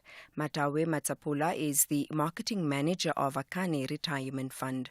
That is not true. There is money in the fund. There is no municipality that we've said to them that there is no money in the fund. And I wonder how they discovered that if they inquired with us and we told them that there is no money, because we've been emphasizing to members that there is money in the fund. And finally, the world's richest man, Elon Musk, has not been invited to the British government's annual International Investment Summit this year due to posts he made on social media during the anti-immigrant riots last month. The billionaire entrepreneur was courted by the previous government and attended last year's summit, but angered the current government by criticizing the Prime Minister. The BBC's Faisal Islam has the details. In early August, the billionaire used his social network to predict civil war in the UK, repeatedly attacked the Prime Minister and spread misinformation at a delicate time. During the riots, Musk shared and later deleted on X a conspiracy theory about the UK building detainment camps on the Falkland Islands for rioters. At the time, ministers said his comments were totally unjustifiable and pretty deplorable. The government decided it wouldn't be appropriate to invite him to the summit. The BBC asked for Elon Musk's response, but has heard nothing so far. Recapping the top stories, suspended Pretoria Chief Magistrate Desmond Nair is expected back in the Pretoria Specialised Commercial Crimes Court. He faces corruption charges for allegedly receiving security upgrades worth 200,000 rand to his Gauteng home provided by African Global Operations, formerly Bosasa, in September 2016. For SAFM News, I am Anne Musa. And that's it for the news this hour. Theft, accident and 1 million rand liability cover, all covered by Outsurance Essential. Get a quote today. SMS CAR to 43187. SAFM 104 to 107 nationwide. Becoming Elizabeth is the fascinating story of the early life of England's most iconic queen. With no clear heir, the death of King Henry VIII sets into motion a dangerous scramble for power. Elizabeth's fascinating and factual journey to secure the crown is filled with scheming, betrayal, and illicit relationships that threaten to bring forth her demise. At a time in which every man or woman of the court is on the wheel of fortune, which may take them to a position of great power one moment, or the executioner's block the next. Channel your inner royalty with Becoming Elizabeth. Saturdays at 9:30 p.m. only on S3. Open up. S3. Standard Bank Group, the biggest bank in Africa by assets, in partnership with SOAS, will host the 4th Annual Climate Summit on 1 October. This summit will host insightful discussions with various industry experts in charting Africa's course to net zero. The annual summit is one of Standard Bank's sustainability initiatives dedicated to driving growth on the African continent. Tune in to the SAFM Facebook page and be part of the conversation in shaping the future of Africa's energy transition. Brought to you by Standard Bank Corporate and Investment Banking. Dawn breaks across the lush Serengeti plain, but paradise is fleeting as the animals face fresh challenges. Kali the lioness and Bakari the baboon may seem safe in their rock fortresses, but with rivals encroaching on all sides, their future hangs in the balance. Out on the plains, Duma the cheetah faces his destiny, and down by the river, baby hippo Mafuta strikes up an unlikely friendship with the crocodile Magamba. Channel your inner explorer with Serengeti Season 3, Sundays at 6 p.m. only on S3. Open up. S3.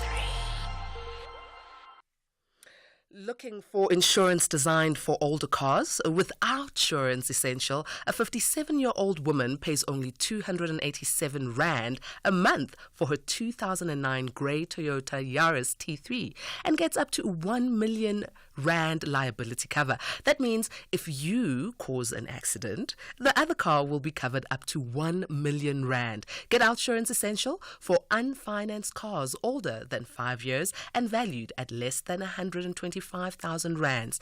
It's time to switch and save. SMS CAR to 43187. That's CAR to 43187 today. Licensed insurer and FSP. T's and C's and information online.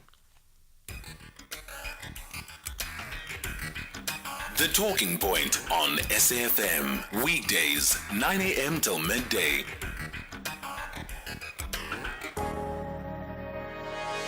Like many good things in the Western world, we have borrowed the Roman way of doing things, especially when it comes to names. Words like Tsar and Kaiser originate from the name Caesar, showing how that man's power, authority and drive was something many leaders wanted to align themselves with. I guess here, unlike in the case of the ancient Egyptians, it's the person that shapes the name. However, in today's world, names have become the subject of intense scrutiny, whether conscious or not.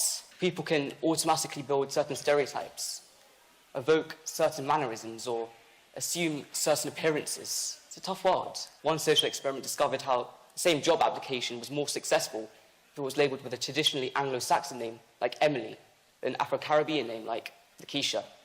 These Anglo-Saxon names received 50% more callbacks across all industries. Names in our society provide a gateway to one's gender, ethnicity, and sometimes even socioeconomic status. 55% of someone's first impression on you may be based off your appearance, 38% based on your tone of voice, and 7% based on the words you use. But before they've even met you, 100% of their initial thoughts and ideas are based on your name and the reputation it brings.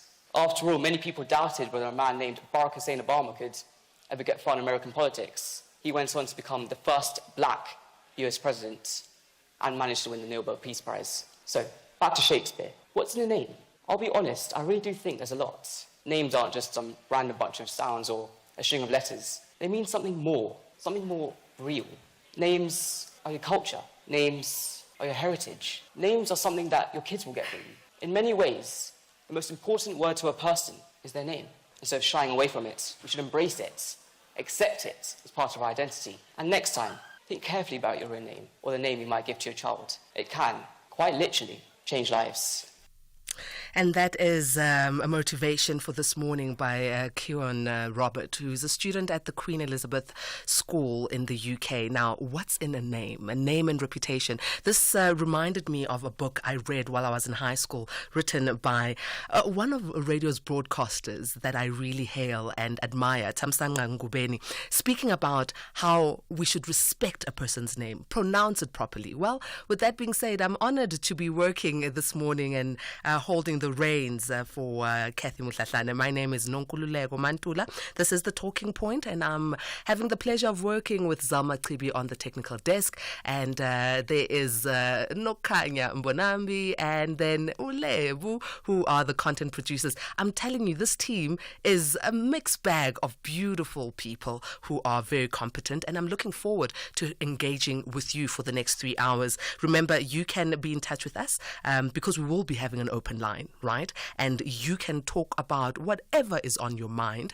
The hotline number is 086 000 2032. So you can start calling in now and letting us know what's on your mind. You can also SMS to 41391. WhatsApps go to 0614104107. Remember, get the name right. What's in a name? Name and reputation. It is Nonkululeko Mantula. Now, something very historic has happened in South Africa, and I know there's varying schools of thought when it comes to such. The repatriation and bringing back of the remains of 49 struggle hero stalwarts, that's what I'll call them, those who participated in the liberation movement in South Africa. But they did it outside of the country, and they were fallen heroes who were buried in Zimbabwe and Zambia. And yesterday, a very auspicious event happened that the entire country observed, right? When 49 former fighters, freedom fighters of apartheid came back to the country so that they can be buried in ceremonious ways that are befitting and that are according to cultures and customs and norms. I'd like to hear from you what this significance of this means, because, as I said earlier, there are varying schools of thought when it comes to the repatriation of remains. But for the families of the 49 people, for the families of these heroes, what does it mean? I can only put myself in their shoes, and I'd love to hear from you. We will be engaging on many other things on the show, obviously. For instance, we'll start off around 10 o'clock speaking to the MEC for COCTA around how municipalities will be fixed. And this is specifically the MEC for the Free State COCTA division, Mr. Saki Mukwena. And a bit later on, we'll be also looking at a story that was I think, quite heart-drenching, especially if you're an entrepreneur in South Africa in these climatic times where geopolitics and the economics are really not easy. And here you are, you're an entrepreneur, you're an SMME, and you're trying your best in the business sphere, but then you don't get paid. So about a month ago, Kathy Mhlahlane had a conversation, an open line, and some entrepreneurs in KwaZulu-Natal called in and said, look, we're not getting any joy. We're not getting paid for our services rendered to government in KwaZulu-Natal. So Francois Rogers, who's the MEC of Treasury in KwaZulu-Natal, is going to be joining us to speak about how they plan to rectify these issues and why the backlog. And also, I mean, there's been so many things happening in that province. There's been weather impacts that have touched on the province, from fires to the snow that recently happened to flooding that has happened. So how is the province budgeting for all of this? And it's going to be quite a good 3 hours, trust you me, remembering the stalwarts. So we are going to be opening up just before the open line with a song. This song is a song that remembers all of the heroes, from the PAC to the ANC and any other liberation movement, from those who stood up and sacrificed country, home, and left, went to Zimbabwe, went to Zambia, Tanzania, wherever it might have been, so that we can enjoy the freedom that we have today. Your death will always be remembered. The struggle that you fought for us will always be remembered. And to you, our freedom fighters, we say thank you.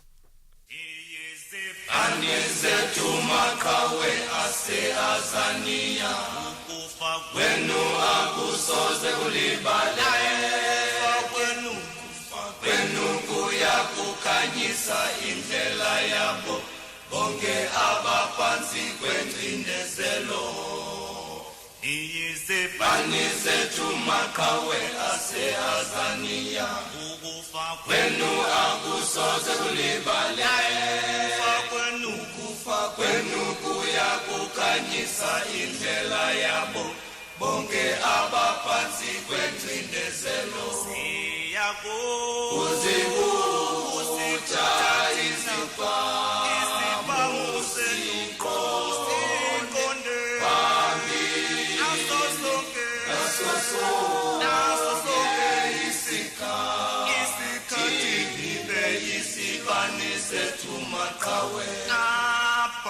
ngaphandle kwezibhamuna wanathula empini, phambi kwezinhlamvu zesitsha, anizange niphelelwe ithemba lapho khona, nathi phambili nenguqulelo. Ngaphandle kwezibhamuna wanathula empini, phambi kwezinhlamvu zesitsha, anizange niphelelwe ithemba lapho khona, nathi phambili nenguqulelo. Uzibuja izipa, usiqonde, phambi, naso sonke isikhathi, nibe isibani sethu maqhawe. Uzibuja izipa, usiqonde,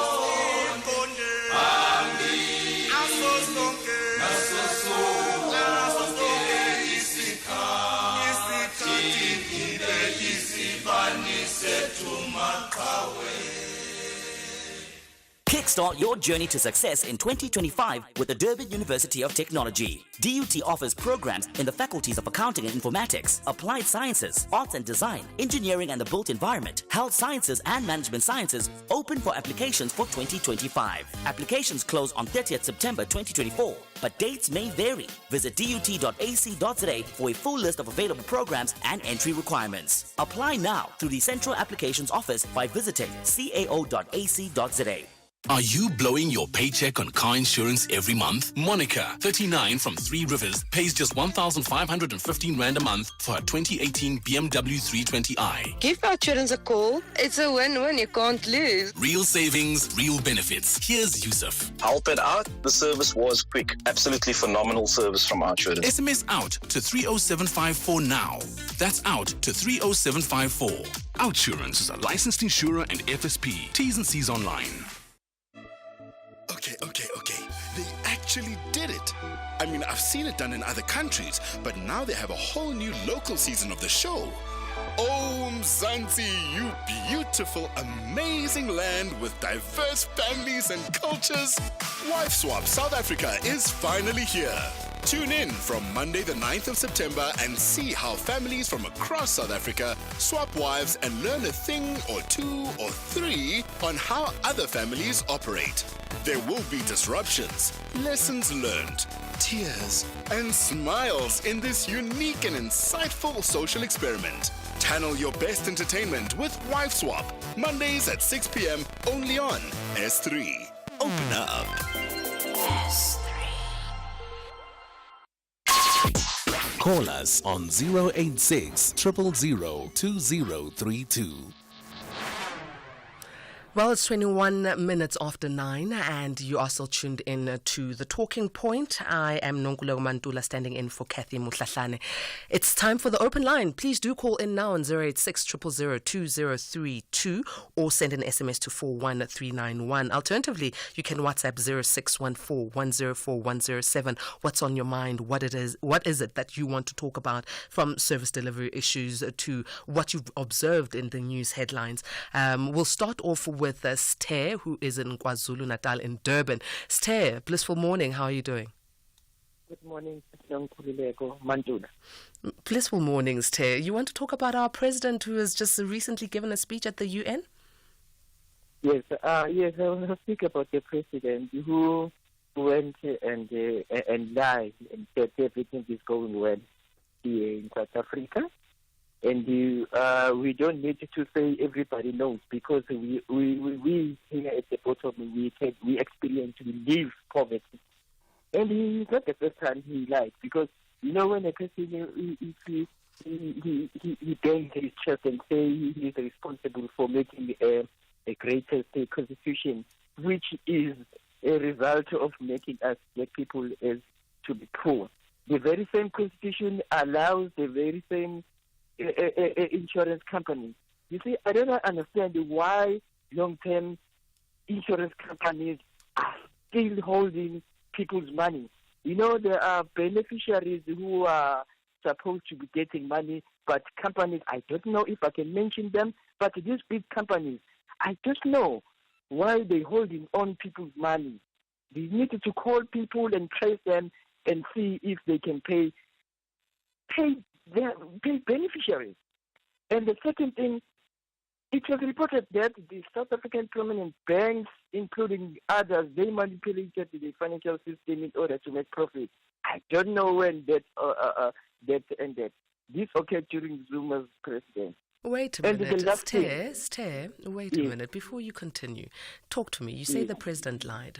What exactly did he utter that was a lie? I'm trying to put it into context, because you've taken us to other issues, even private companies. We live in good. I'm sorry that I hardly hear this side. Maybe I jump you while you were speaking.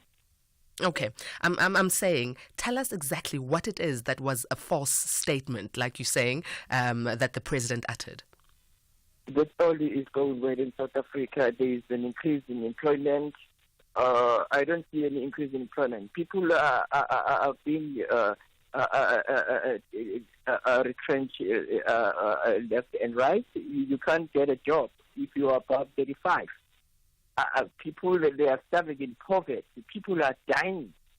And we are giving SAPS that is scared for white people. You see, the very same SAPS, it has a discriminative way of dealing with when they are providing favors. All that is a lie. We're not living a good life. Stay, I know you say you're hard of hearing and it's difficult for you to hear me. However, I feel like you're taking a lot of issues, right, and you're clumping them as one. If we are looking at what the president has said, we should at the UN, we should scrutinize what he has said for what he has said, instead of taking private companies and what has happened at SAPS and so on, and then putting it into one, because we will never get to an understanding as to where you stand, especially when you're saying there were lies uttered by the president. However, I do hear that as a South African, you sound disgruntled. There are certain things that are not sitting well with you as a South African, and you wish that the president would have maybe uttered them. Maybe that's how you should have phrased yourself. Okay. Yes. My way of presenting myself, when you are stuck, there is a very different from a person who is a middle class. The person who is in the middle class can articulate himself or herself very well. I'm not directing this to you. No, I hear I'm just saying that if I was a middle class, maybe I would present myself very well. We're living a lie, man. That's what I'm trying to say. We're living a lie. There's one thing, I hear you, Stay, and there's one thing I think we as South Africans need to start doing. We need to start counting the stock, and this is a conversation I was having, in fact, last night, to say we need to start counting the stock. 30 years, look at what has happened in this 30 years of our democracy, and then start charting a way forward for the next 30 years, and try to find ways that are amicable, and we'll get there with conversations like these. Tay, thank you very much for calling in.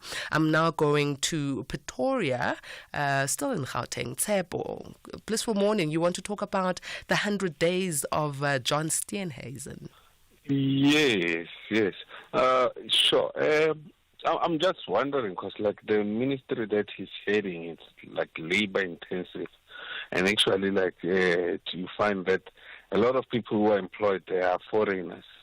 And then I wonder, what's his strategy around that? But then also I wonder in terms of getting those small-scale farmers to participate also in the mainstream market, maybe trying to get them to trade or maybe send their products in other countries or something like that. Because these people are employing a lot of people in townships and all that, these small-scale farmers.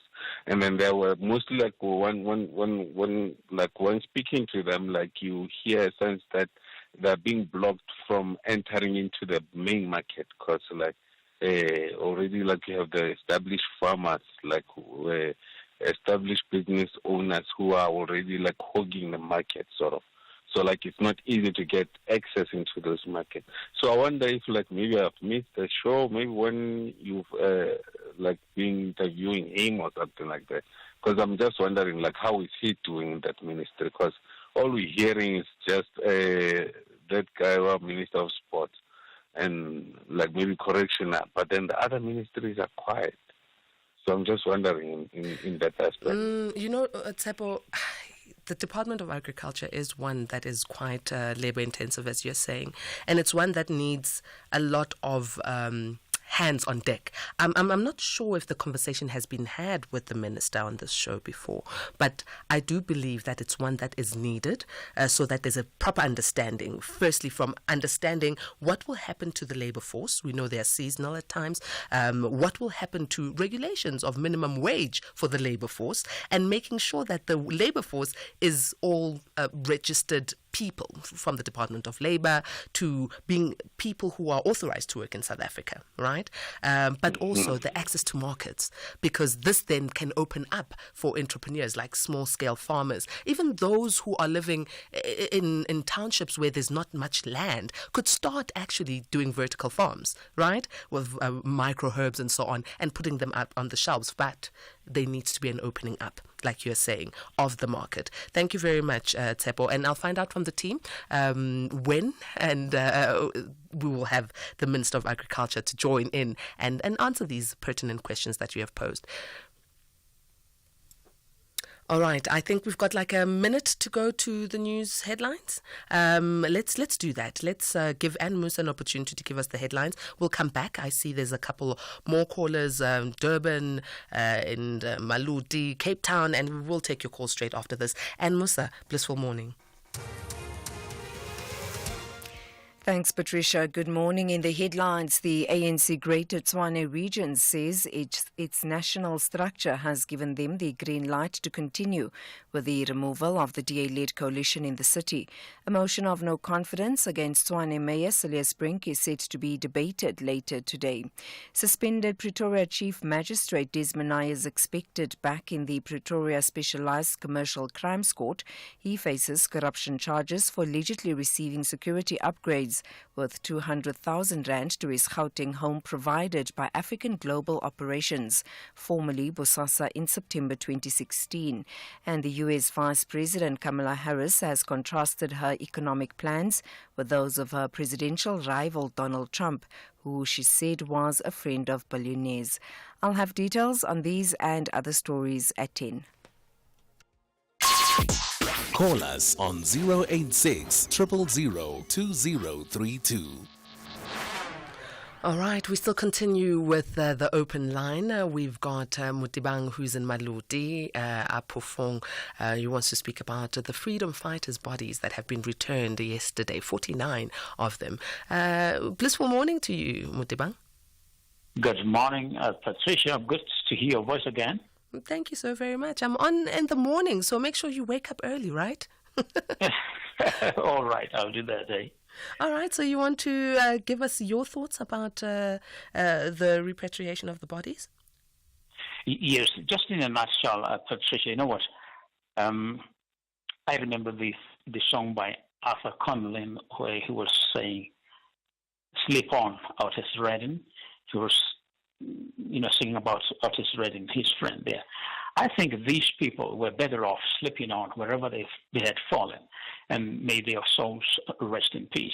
They died in vain, most unfortunately, because what happened after 1994 is not what we expected, really, because when you replace something, Patricia, something bad, when you remove it and you replace it with something, it's only logic that you will replace that with something better, isn't it?